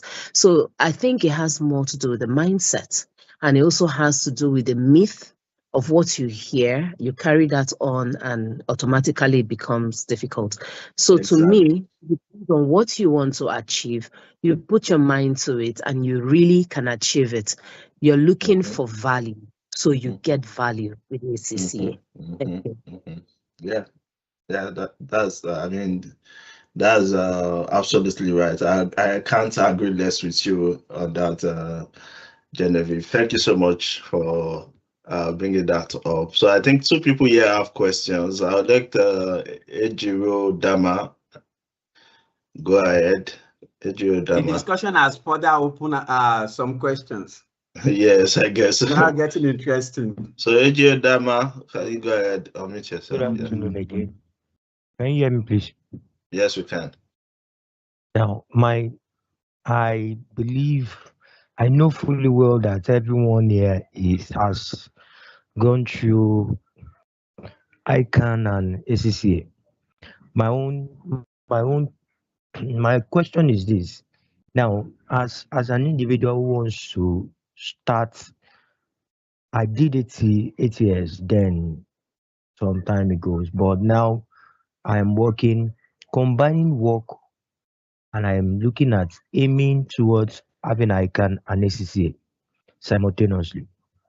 How would you, what would be your advice on this, combining work, combining family, combining things that pertains to Nigeria and the hurdles ahead concerning having attaining ICAN and ACCA? What's your advice on this, please?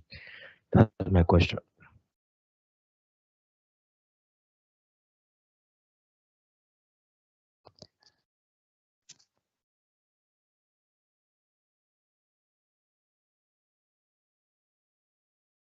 Sorry, am I supposed to answer it also? No, it's a general question. Anybody Okay, can take it, please. Yeah, Zinat, you can go ahead. Yes, Zinat, you can go ahead. Okay, for me, I'm a full-time, I work full-time rather, and I'm also a mom. So you could imagine it's very, very stressful for me. So the ability for you to be multitasking, do something that is abnormal. I said something about I'm always on my headphone listening to lectures. Even though sometimes I don't get it at the first one, I'm always listening to lectures. So there are some words that always sticks.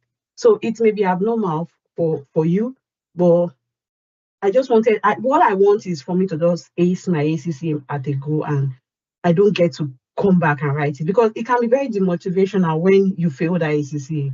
The stress that comes with it, you don't want to go back to that stress. It's different from ICAN, the stress of failing ACC. So you want to do something extra, something abnormal. I would advise creating a strict calendar, timetable, and start preparing now. If you are writing your June paper, start preparing early. Do something abnormal.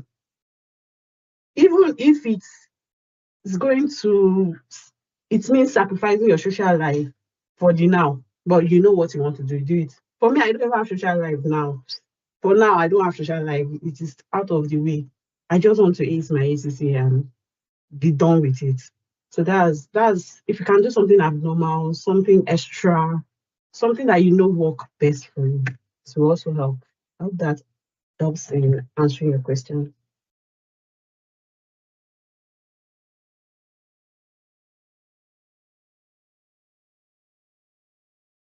Okay, thank you, Ma. Okay, We also thank have you so another much. question from Stanley Rejoice.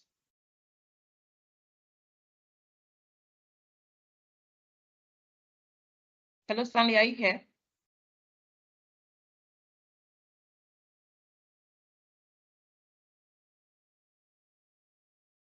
Okay, I think we should just move on to the next agenda if Stanley is not able, or maybe, yeah, you can unmute yourself, Stanley, but if she's not here, then we can move on to the next agenda, as time is not our friend anymore.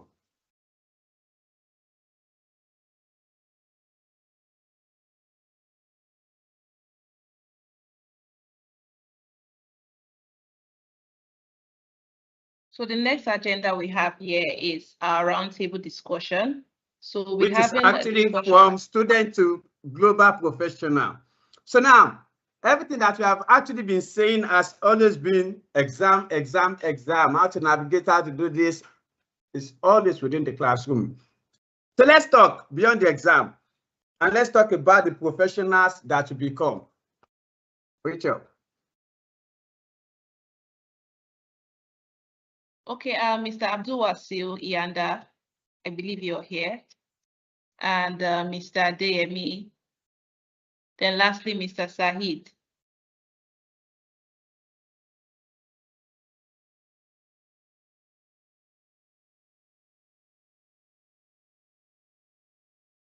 Yeah, Adeyemi is here. Good afternoon.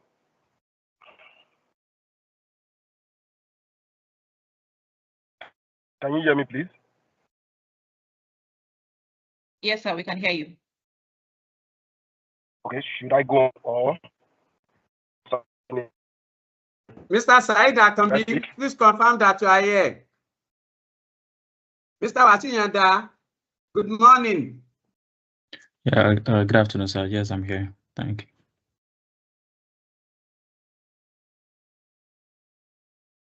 you. Mr. Said, are you there?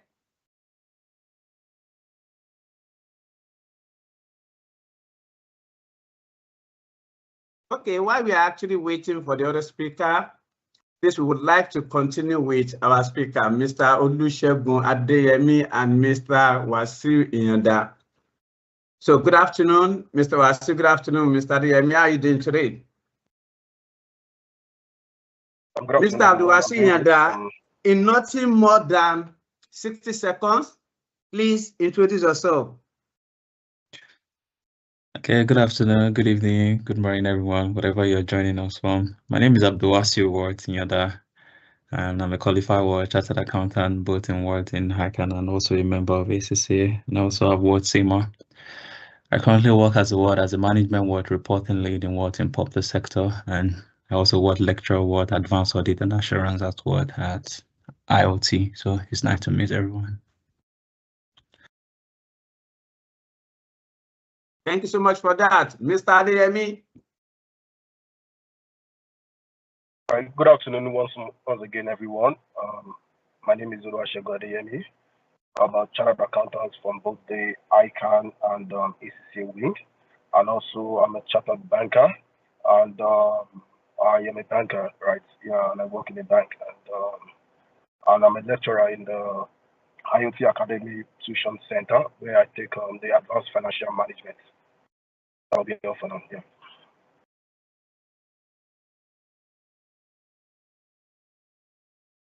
Okay, welcome on board, and we are glad to have you all here. So, first of all, I would like to ask, how does the ACCA shape professional ethics and decision making? Anyone in the house can take up this question. Come again with the question, please. I said, how does ACCA shape professional ethics and decision making? All right, thank you very much. Let me take that. So, I'll start with it. ACCA doesn't just prepare a student to pass exams, right? It prepares you to function globally.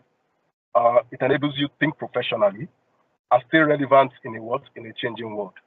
And I would like everyone to know that ACCA is very big on ethics, if there's anything at all. In as much as it's technically advanced and all other tools that you use in ACCA is big on ethics, and they don't joke with ethics. And that is one area that most professionals are lacking. And ACCA has always encouraged that we must be ethically sound in the way we address issues and in the way we go on in our business, in our day-to-day business, especially in the environment. And also, ACCA also helps in not just enabling you pass alone. It also enables you to think different, to think as a professional, to think as the question will be, how will an MD think? That is the way an ACCA member would always think. So for you to have passed through, and that's why you see we are very big on reports, especially at the advanced stage, right? You write a lot of reports. Most of your answers are in rough report format. So you start thinking strategically, you start thinking like a top management individual. And so those are the good part that you get in being an ACCA member.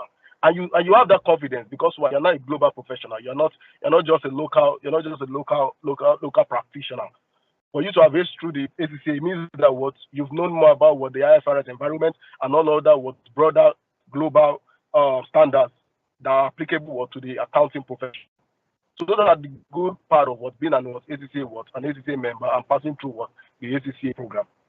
Thank you very much. I don't know if that answers the question. Yes, it does. Thank you so much. Ms. Ariomi, over to you.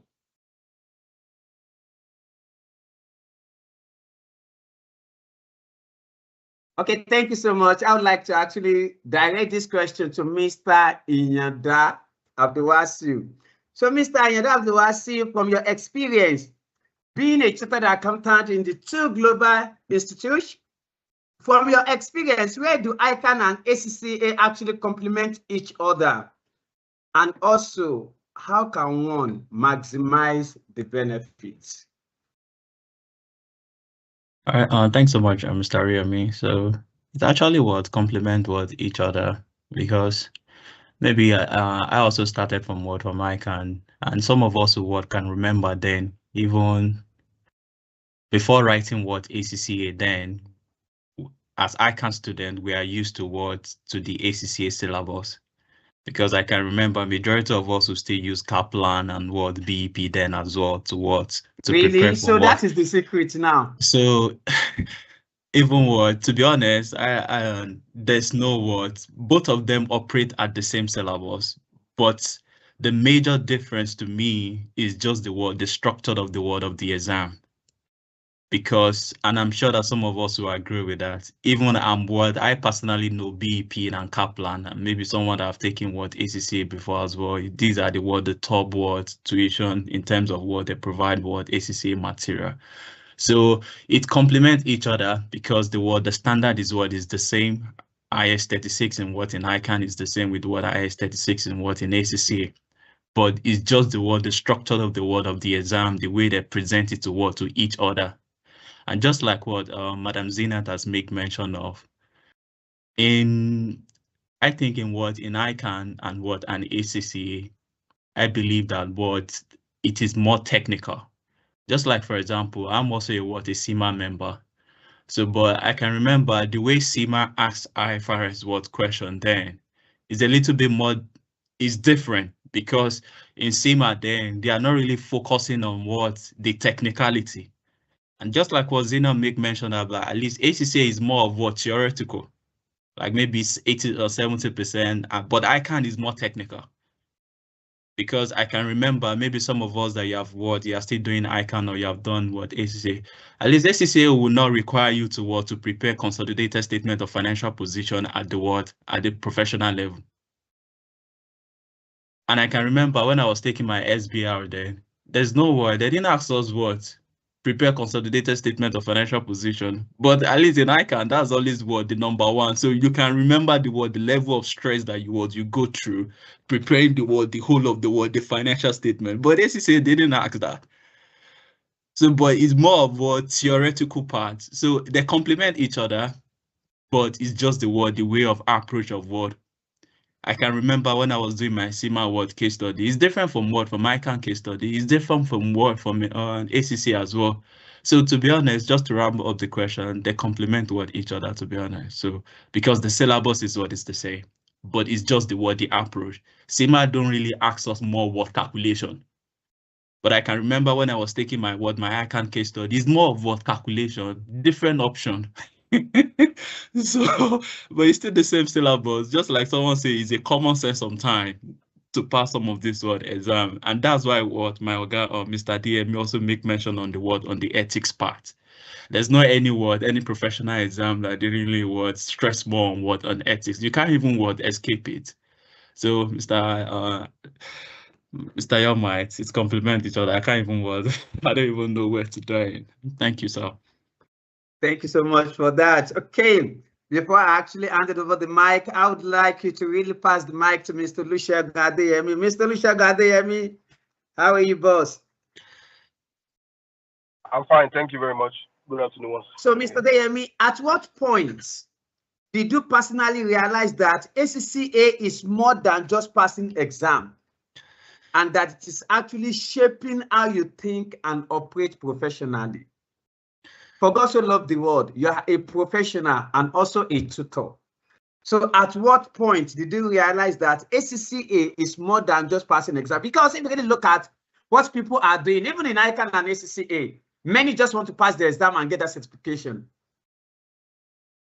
So at what point did you realize that ACCA is more than, let me just pass and go?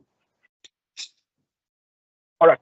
Thank you very much. Yeah, I love the question you just raised, and part of what Mr. Yoda said, right? When he was talking about the technicality of ICAN and how it's different from ACCA, and this is what I just want to chip in on that part before I speak on what you told me. One, what what I've noticed between ACC and ICAN is that ICAN tests more on operational functions, right?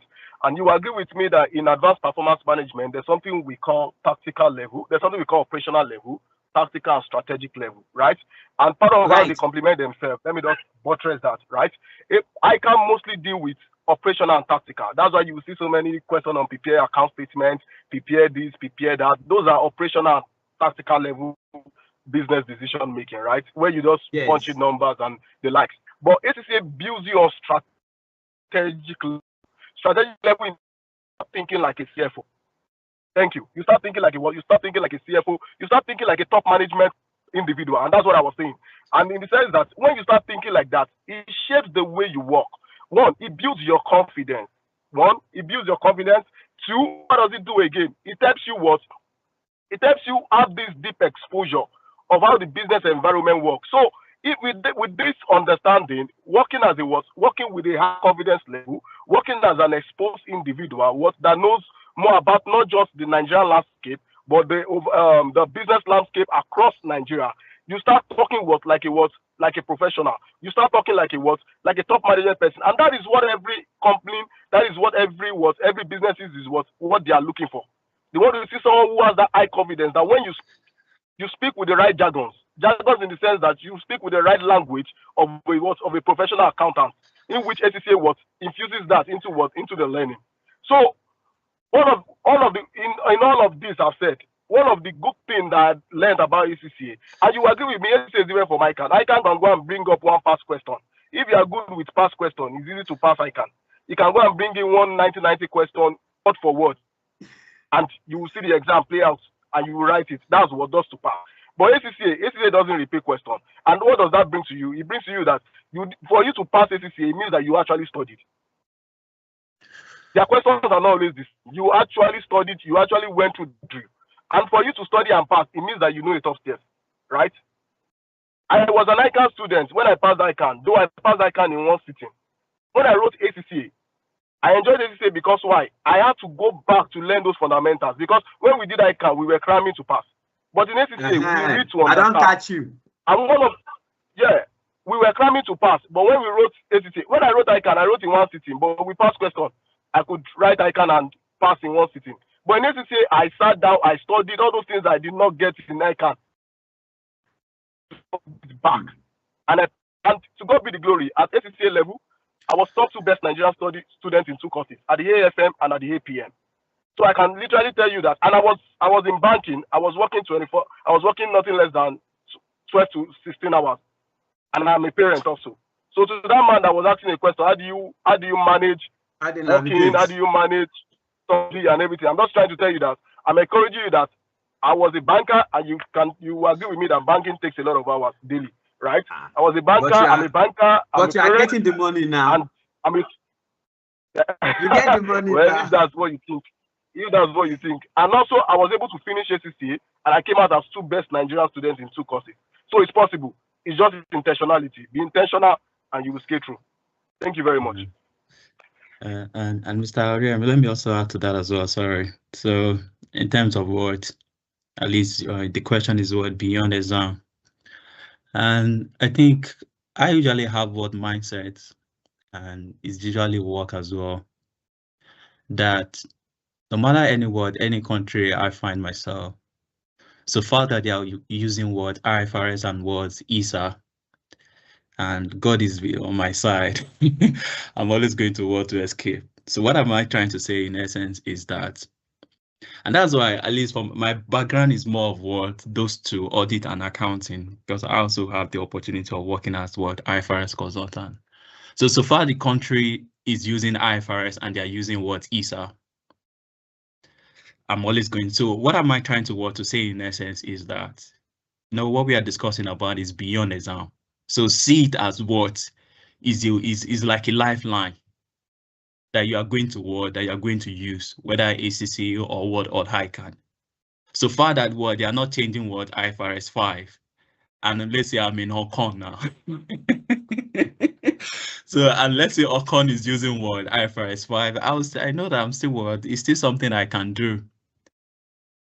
So that is just one thing, like to to add to what Mr. Adeyemi has made mention of, is beyond exam, because I can pass it. And that's why I was in a ward, I was part of a ward interview panel when I was in ward in Big Four then. And the partner asked a question on IFRS what, because the student, the interviewer has already passed financial word reporting, I think in ACC as well. So, and there was a particular question that was asked, and was like, it didn't really answer it very well. And what the partner asked then is that, okay, well, have you passed financial reporting? You say yes, and it passed with a good scores. And the question was like, okay, how do you pass? Let's even go outside interview now. Can you share your experience how you pass financial reporting? And the student was like, okay, at least I know ratio, I know group account.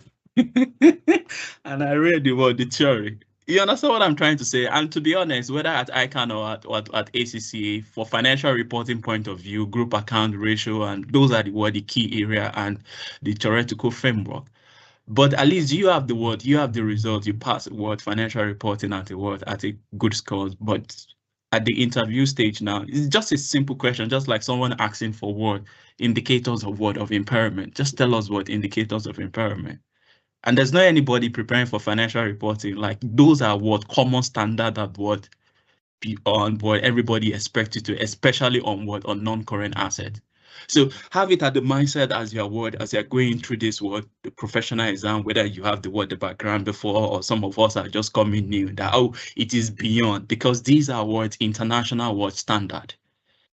And what ICAN and an ACCA is more of technical. Because I can say that even my line manager at my work then, when I think I was discussing with him, and okay, this is my qualification, because my manager have CIMA, and was like, oh, I see where I'm coming from is more technical, and that's why he went ahead to go and write CIMA, and which I agree with, because I'm also a CIMA member, and I know that CIMA is not more of technical. Even if you see CIMA or question on is different from ICAN and case study, because they are not really focusing on the technicality. So it's beyond exam, even when we are doing presentation as well, because I know the standard. So see it as is something that you're going to use. So whether it is in audit or you're working as a in except tax that because I don't have experience in tax that I can't talk of. It's but because you don't like tax, that's why. Yeah, maybe if you are right. So just see it beyond exam. You are still going to use it no matter what. Thank you, Mr. Yoman. All right, thank you so much for that. Mr. Saeed Akambi, can you now unmute your mic? Mr. Saeed, can you unmute your mic? Okay, while we are waiting for that, Rachel. Rachel, are you there? Yes, I'm here. So, yeah, thank you all so much. So our next question will be going to Mr. Yanda, and the question is, outside the traditional accounting role, what other career doors or what other opportunities does ACCA open up have for those persons here who have the intention of writing it? What other opportunities outside the regular finishing the exams and then going on to becoming an accountant? Thanks so much, Rachel, for that. There's a lot of opportunity, to be honest. There's lots. Whether it's in words, it's in data analysis, it's in business analysis. There's a lot of opportunity. And nowadays, at least we have sustainability. And just like what Genevieve make mention of, in terms of there are other certifications that ACCA have available in terms of sustainability reporting. There's more, because finance is getting broad. And as just like, for example, now, previously there's no really more on on sustainability, but nowadays everybody's talking about sustainability is AI. So as there's there's more opportunity, then it's also increasing the job role as well. Just like, for example, even in my home present work, my present work is not more of accounting. It's more of let me say, how is it? It's the management reporting, but it's not really double entry. It's more of reporting stuff. And one of the part of my work is we used to report on emission. So emission in terms of, let's say, for example, now, Mr. Yomite, let's say you travel from work now. This is how the process works. Let's say you travel from Port Harcourt now to Nasarawa. Why will I travel from Port Harcourt to Nasarawa? Why not Canada? All right, now so let's say you travel from what now, from Muritala to what now, to Qatar. I know you like that because the currency is very high. So, and you're heading Bahrain now. So what I want to know now is, part of what I did is I want to know the total emission from Muritala down to to Bahrain or in Qatar now. So there's a particular work that we are doing now to collect because we want to report on sustainability reporting. Is part of our the mandate within my organization that we must report to. So I need to collect the total emission that Mr. Yomite used from that particular distance.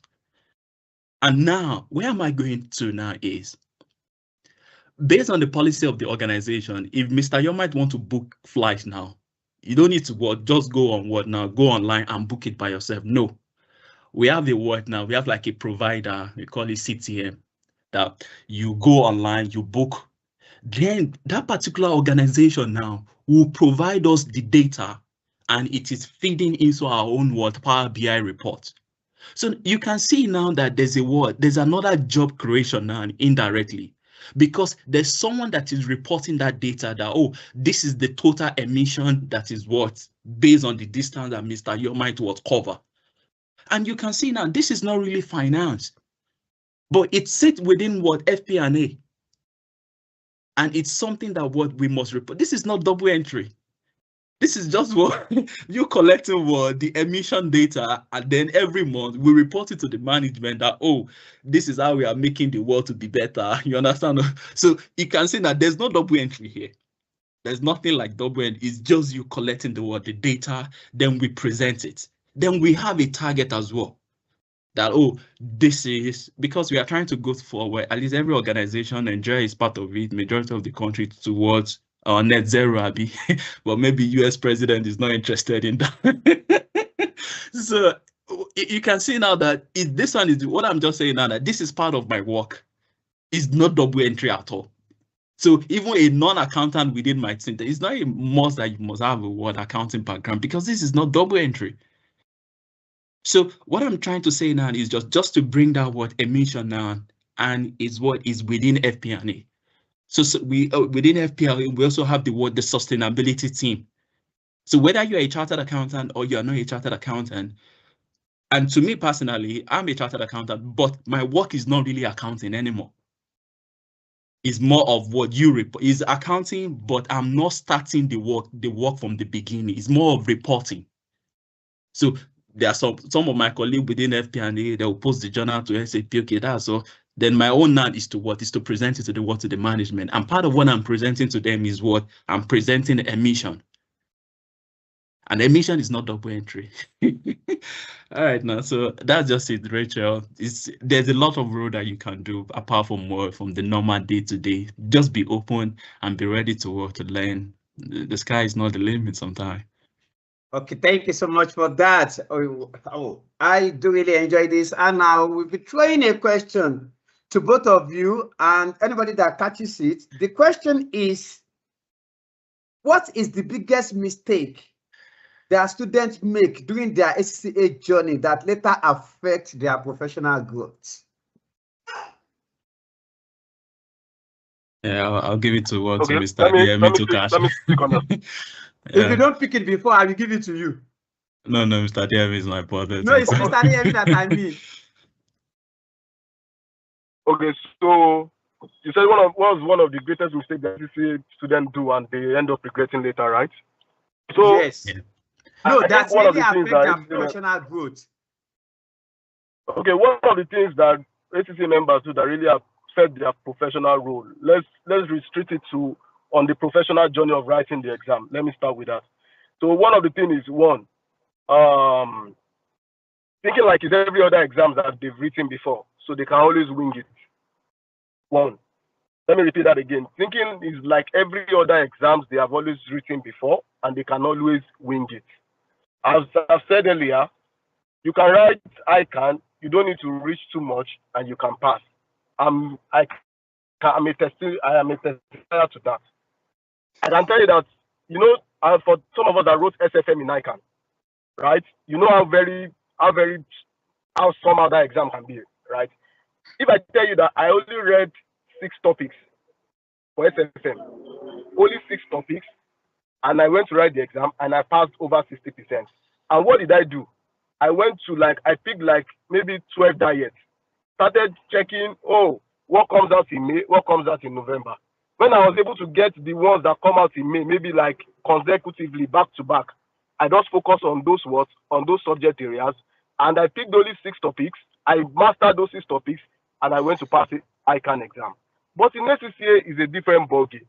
ACCA we test every area. So meaning that you can't try that luck with ACCA and then read maybe 6 topics and think you will pass. You have to be everywhere, because they will make sure every question they ask touch almost the syllabus, almost every area in the syllabus. Meaning that you have to be wide when you're reading ACCA. Please don't fall into that error. Ensure that you are preparing for ACCA. Read wide. I will not read this place. I don't like this place. I will just read it. No, please. Try to touch every area. Have an understanding of every area. And 2, lastly, I will talk on time management. Time management is very key in ACCA. When you are preparing to read and when you are preparing to solve questions, work with time. In my last, in the last diet that we had, my students, I really emphasized was on time management. And ACCA is not testing whether you are brilliant. ACCA is testing how smart you are. Because in the real life journey, they won't test how brilliant you are. They want to test how smart you are, how proactive you are to change. That's part of being smart, not just being brilliant, but how smart you are. And that's what ACCA tests, not just the technical or the strategic, but how can you manage the little time that you have to produce a beautiful result. So please don't fall into that error. Always read with time management and also read wide in ACCA. And the sky is your beginning, or maybe how people put it, your limit. I pray God will help us on. Thank you. Amen. Thank you so much for that. I can really see the passion. I can see the drive. I can see everything. Okay. I know that my audience would have actually been wanting to also say one thing or the other. For those in the audience, what kind of professional do you want to become? Is it a local expert or a global professional? I want 1 or 2 responses. To my audience, what kind of professional do you want to become? A local expert or a global professional?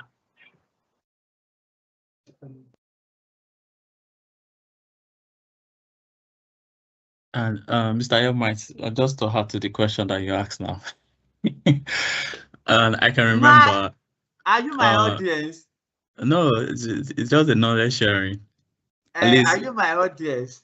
You know, when someone make mention of local champion and international champion, I always remember my primary school, because I attended government primary school in Ebute. It's all of us. So I'm to be lucky enough, I usually be among the top 3 in class. But some of my friends that attend private, then they usually call me local champion. So anytime I hear someone say local, I'm not actually driving to that spot. I know where you are kicking the ball to. Okay. Yeah, so yes. Whether you are this, you are that. My question is, do you want to be a local expert or a global professional? You are a global professional by example. And you started with an humble background, and you never stop or allow your environment to define you. Yeah, you know, we that grew up from we grew up from local area in the Butemeta, so there was like this one there's not a future, but alhamdulillah. Exactly. So that is the reason for my question, actually. All right. Okay, why my audience are shy? Oh, you can see Oluwaseun says the one that pays more. Can you see that, Mr. Remy? Can you see whom you are going? Can you see your people? It is not all about money.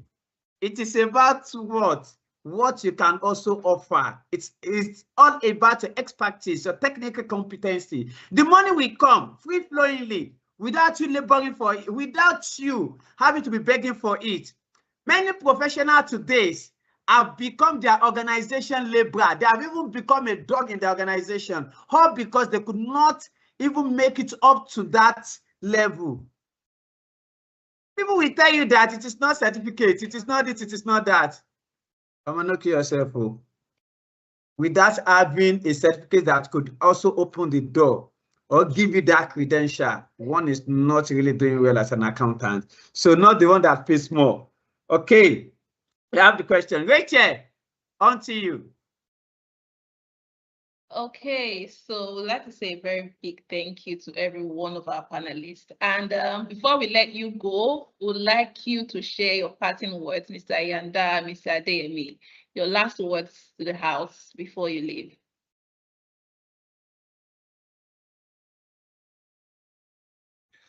All right, now so if I go first, so from my own end, I'll just let's take it it's beyond exam. Whatever word, any standard, anything, just know that you're still going to use it. So have that mindset. And when I was preparing for my own exam as well, that is the mindset. Because I'm not good in cramming, to be honest. So I find it very difficult to cram. So whatever you are learning, just try as much as possible to learn it by heart. That this thing you're going to use it. And I was lucky to find myself in consulting before leaving. So just have that mindset that just like what Mr. Your Mind hacks is beyond the exam, whatever you are whatever you are learning, just know that word. So because there are two things. If you are learning just to pass exam, it's different from what you are learning to really know it. Because you don't want to show up at any point in time and someone asks you a question, I was like, you don't know, at least you're an accountant. And no, so just have that mindset that I want to know this thing. Why? So even though your role is not you are not applying the standard, but when you are learning it from the first time, don't leave it. Because some of us here, maybe you qualify a goal and there are some of the standard that you may not really maybe sometimes you forget it. But when you are learning it, at the onset, you learn it by oh, I will not forget this thing. Even when you have time and you go back to it, it is not really going to take your time to really learn it from the crowd you again. So just try as much as possible. Is beyond exam, and whatever you are learning, and the standard that we are learning, this is what we are in Nigeria, is what is applicable majority part of other country as well.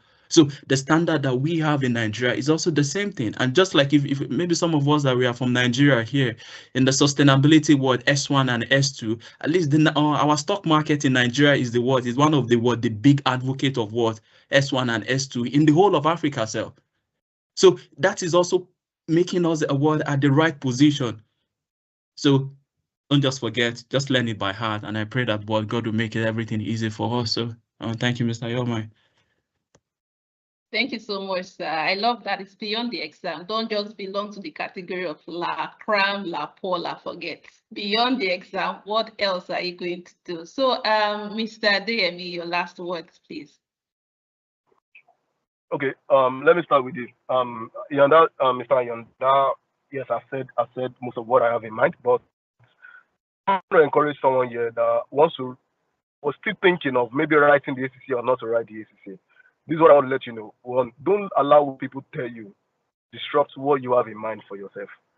Some people might say, you already have ICAN, why are you doing ACC? Just go and do other things. You are wasting your time. I just want to let you know that it's your journey. And if your mind tells you, write ACC, write the ACC. Because why? You don't know when it's going to speak for you. You don't know when it's going to be useful for you. You don't know when it's going to be what will even take you to that level that you're not even expecting. So my own is just encouraging you that if your man tells you pick up the ACC, please don't waste your time. Pick it up. The money might be discouraging, but I'm telling you in the long run, the benefit outweighs more than the cost. Because why?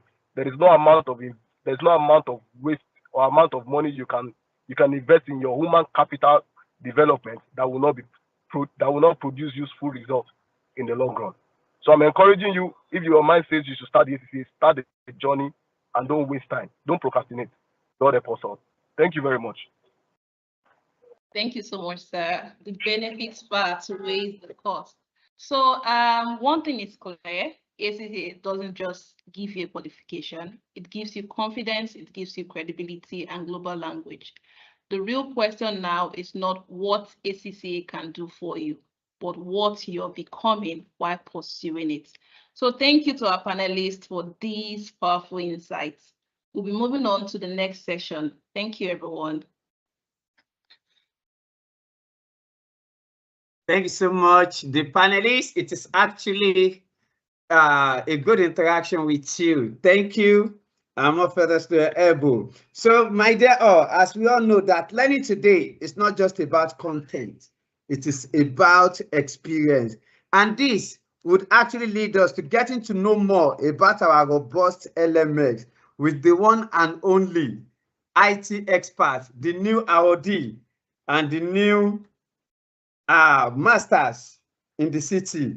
Permit me to welcome His Royal Highness Mr. Faluta Temitope, our head of IT at IoT Academy. Mr. Temitope, good morning. How are you doing today? Oh, sorry, afternoon. How are you doing today?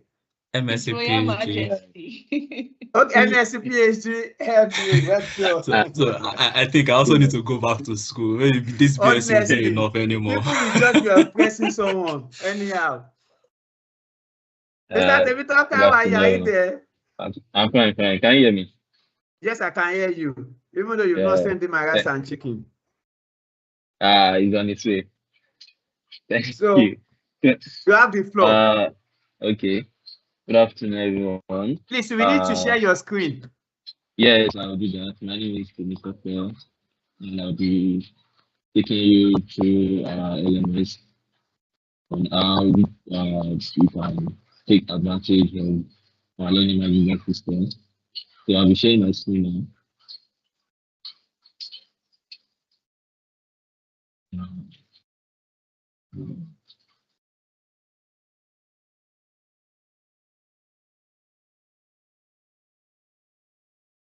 Yeah, can you see my screen?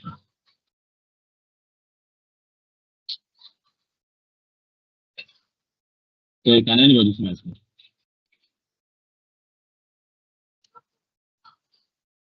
Hello. Yes, we can hear you and we can see your Okay. screen. Yes, we Yeah, can. thank you. Thank you. So basically, so when you visit ICAN Online Tutors, this is our landing page. This you will see this beautiful page. Then you will, as a new user, you have to sign up. Sorry, I think I've signed up before. Yeah. So you have to sign up. Yeah. So you put in your name, email, phone number, and agree, then sign up. So once you sign up, you'll be directed to the login page. Okay.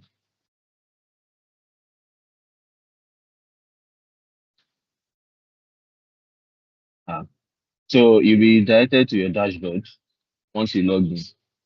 This is your dashboard. It's going to show all your courses. Under my courses, it's going to show your courses. Currently, I have, let me search for my ACCA course. Okay, this is one of the ACCA course, Advanced Audit and Assurance. So you can just click on start now to view the contents.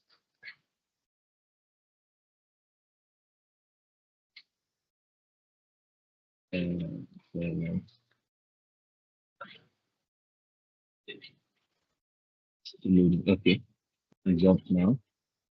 Yeah. So currently we have the video for last diet. You can see video lecture for December this year started playing. So we have a lot of video available. So you can also have access to the lesson notes. You can also have access to the lesson notes. You can download them also. You can download the lesson notes. But the videos, you can't download the videos on the website. You can only download using the mobile app, and I will show you that also. So I think that's it for video for the video content. So let's go back to our dashboard. Yeah, you can see the announcements. If there's any announcement, you can see them here. You can see them here. If there's any announcements, you can see them here. My orders, you can see all the courses you purchased. You can see all of them there. And your profile, if you don't need to. So I will show you how you can also make an order to the website. So once you go to your browse courses, it shows you this interface where you can search for the course you want. If you show all the performance management that we have, and also you can either use the filter, the category, let's say ACCA Premium. Yeah, so it's going to show all the ACCA premium courses that are available. Yeah, so let's assume I want to purchase this course. I can either add to cart or go into the course content. We'll be updating, there's a lot, you keep updating the course. So you can either add to cart here or buy now.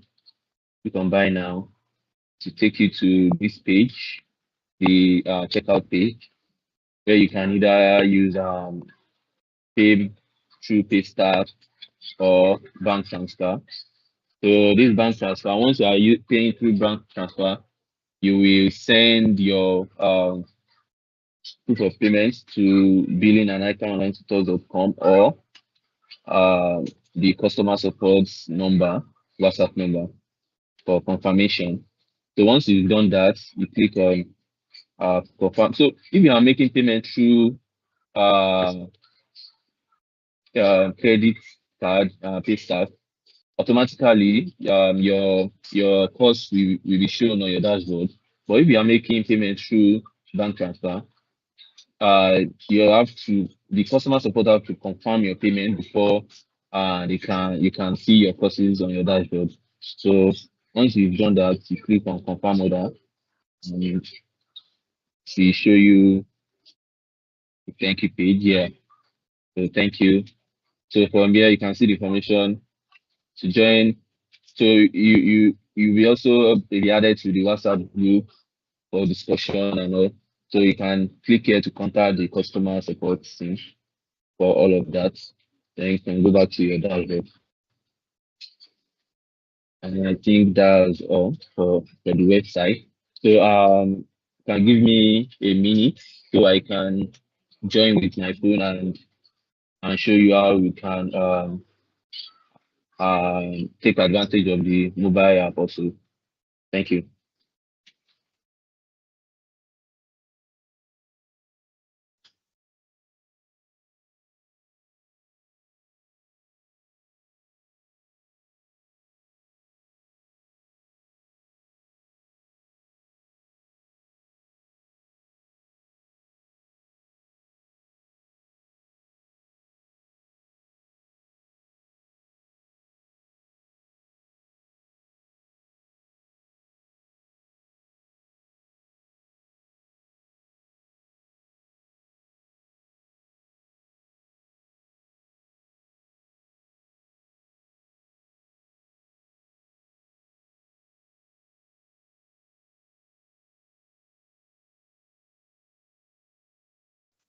All right, thank you so much, Temitope. So my dear all, this is the time to actually open the floor for question and answer.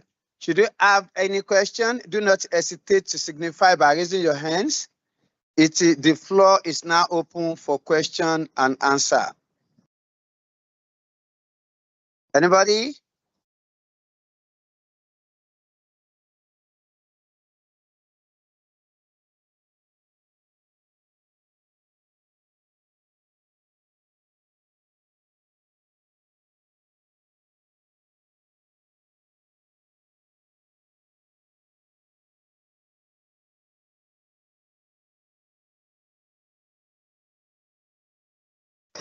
You can ask your question while we are waiting for Temitope to come back.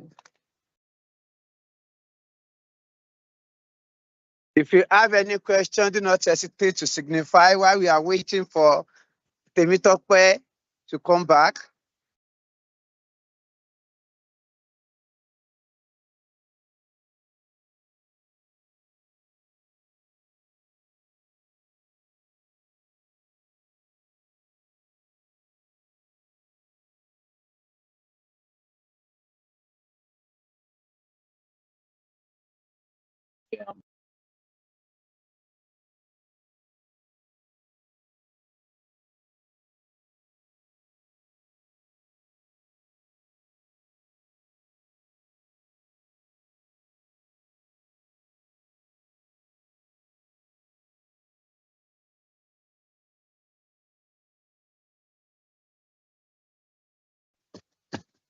Apology for the delay. Should you have any question, this is the time to ask now.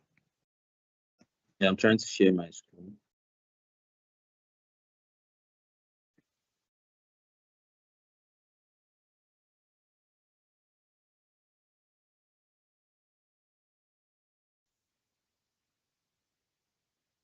Yeah, can you see my screen? Okay.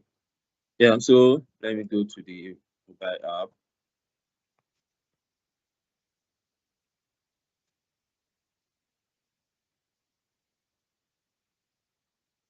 So just as the website, you see this page, you log in.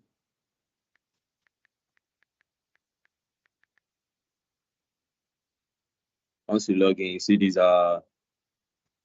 interface here, where you can either go to my courses from the top, or you can search for top courses that we have. We have the categories here. You can see ACCA, basic plan, premium plan, standard plan.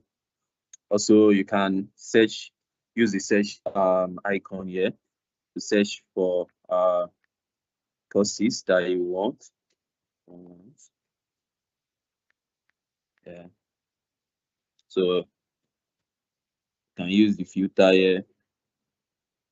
The only filter maybe basic plan. Yeah. So let's go to my courses. Okay. Let me choose this SBR. So under SBR now, you can see once I click on the video starts. Talking about IS 36. You can either forward the video.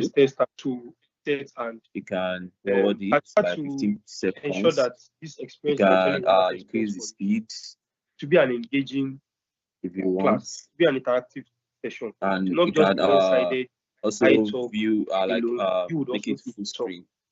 Especially considering the fact that you are a chartered accountant. So going to the download part. So for this download, Damilola, what you can only have access to download the video as a standard and premium plan understanding of the payment students. So the icon, you can see the icon at the front of the topic. Okay. You click on it and it starts downloading. In payment is basically this might take a while to download. I would say you can see the progress. Don't look at the screen. See. Okay. So, let's go to the lesson notes. Yeah. I just have the lesson notes for me. It's to ensure that amount is more than the recoverable so value. There are two ways to download of an tangible asset. And one, you can download the lesson notes on your phone. Okay. By clicking on the arrow. Welcome, Mr. right. So it will open. You're actually on time. No. Yeah. So it's open it on my phone where I can download it directly. Or go back and click on. So far, what I've actually talked about is just the objective of the class, what we tend to achieve, which I'm currently projecting. Can you see my screen? Yes, okay. Can see download completed. So for you to access your join, downloaded Dami actually said, videos or lesson notes, you go back, then you click on accounts at the bottom right.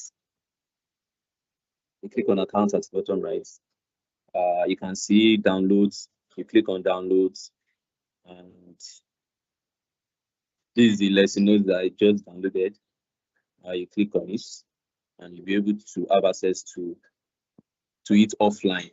So note this: any videos you download already, you don't need data to access them again. So because I'm online now, if I off my data, I'm going to be cut off from the meeting. But during your own time, you can off your data and have access to the downloaded videos. The downloaded videos that you've already downloaded.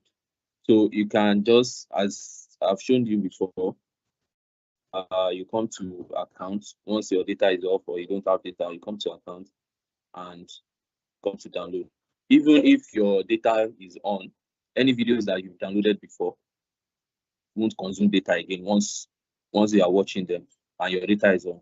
So that's the advantage of using the mobile app, and that's the advantage IoT Academy have over other tuition houses. This you can, there are some places in Nigeria that their internet is poor. Once you are able to download the videos, you don't need to stream them again. You can watch them anytime, any day. So as we have for the website, you can see your orders. You can see the announcements here also. You can change your password once change your profile. So I think that is all. Thank you. So do you have any questions?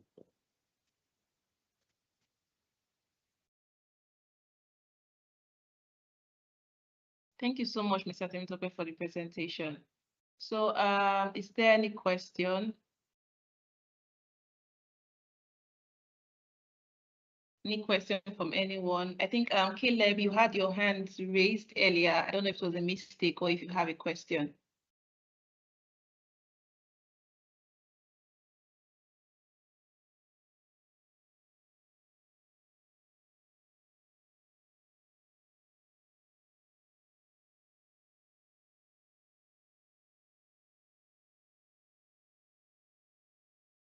Okay, yes, Caleb, you can go ahead with your question. Yeah, just unmute your mic and go ahead. Okay, thank you for this session. It's really impactful. My question centers on, I heard you saying this classes starts tomorrow, if I'm not mistaken. Hello? Sorry, can you come again with your question? I heard during the course of the discussion that the classes starts by tomorrow. Yes, sir. Classes commence officially tomorrow. And I want to know, do we have recorded or everything with the client live? Because I know some of us may not be available tomorrow. I just want to know, do you tend to bend when we are not available on Sundays, or it has to be live? So I just want to get clarification. Sorry, can you come again with the last part about not being available on Sundays? Yeah, I want to get clarification how you intend to blend it. If someone cannot make it on Sunday, must it be live or there is a recorded version of the classes? Yes, we do. That's Yes, just yes, sir. what We I have want. recorded sessions. They are recorded sessions and you get access to them after every class. So you can always watch during the week if you're not available on Sunday. Thank you. Okay, does that answer your question, sir? Yes, it does. Thank you. Okay, thank you very much. Any other question? Does anybody need clarity on anything? Please go ahead and ask your question. You can raise your hand.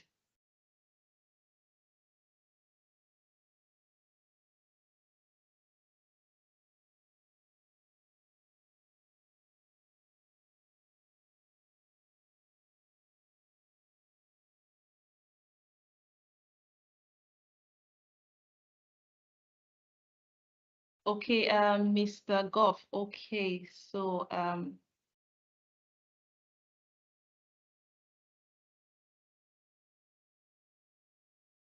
yes, Mr. Goff, you can go ahead with your question, please. Good afternoon, everyone. Good afternoon, sir. Yeah, please, my question is, does IoT conduct tutorials for ICAN exam or just for ACCA? We have tutorials for ICAN. And it's ongoing at the moment. Okay, thank you very much. I think if I enter your website, I should be able to get the structure or the link to register. Yes, all the information you need is there, and we'll also be dropping our customer care line on the chat box, so you can reach out to them if you have any question. All right, thank you very much. You're welcome, sir. Any other question from anyone before we call it a day? Any question? Okay, Mr. Joshua. Please go ahead.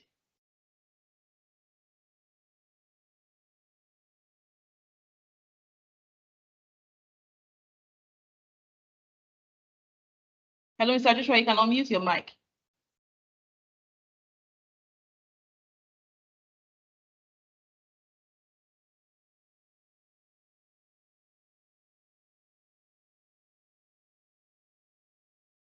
Hello, Mr. Joshua, can you hear me?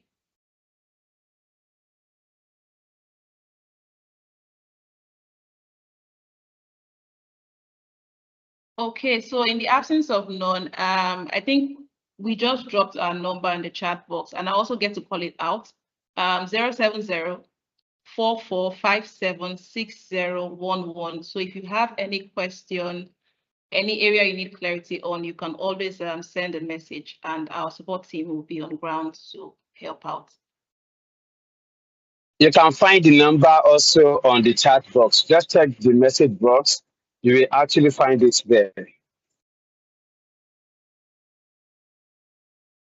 Okay, in case of no question, my dear professional, as we come to the end of today's open day, we want us to actually pause for a moment, not just for to say a thank you, but to reflect. If you look at what we have actually done today, you will agree that today wasn't just about understanding ACCA as a qualification. It was all about understanding yourself as a future professional. You have heard from ACCA representative. You've heard from the alumni. You have heard from the administrator, also from the educators, the tutors. And the one message that kept coming through the clarity is success in ACCA is not accidental. It is intentional. ACCA is not just about exam. It rewards discipline, consistency, ethical thinking, and the ability to actually see beyond the examination into the real world application. Those who succeed, who you are actually seeing today, are not necessarily the smartest. I can boldly confirm that to you. But they are those who are most committed. They are being guided and they are also being supported. And this actually reflects both in their professional career and also in their academics. At IoT, our role is very simple but serious. We ensure that no student walks this journey alone. We provide a structured mentorship technology and what accountability, not because of anything, but because passing professional exam actually require more than motivation. It is actually a system to us. If you are living today, and you are not really sure of what to do, that is okay. But don't live uninformed. Ask yourself a question. Speak to us. Ask us questions. Understand the journey before you even commit to it. And we promise you that whatsoever decision you are taking, IoT is always there to support you. Note that the global professional you actually want to become does not appear at the end of ACCA. It is formed during the journey. Thank you so much, everybody, for joining us. Thank you for spending your quality time with us today. And thank you to all my speakers, the ACCA representative, my co-host, our CEO, the founder, and ultimately, all my audience. We thank everyone, including the panelists. And we look forward to walking this journey with you. Thank you so much, everybody. It is nice hosting you today alongside with my co-host, Richard Tega. Thank you so much and have a wonderful good afternoon. Bye for now, everyone. We love you. Keep ruling your world. Thank you and enjoy the rest of your day.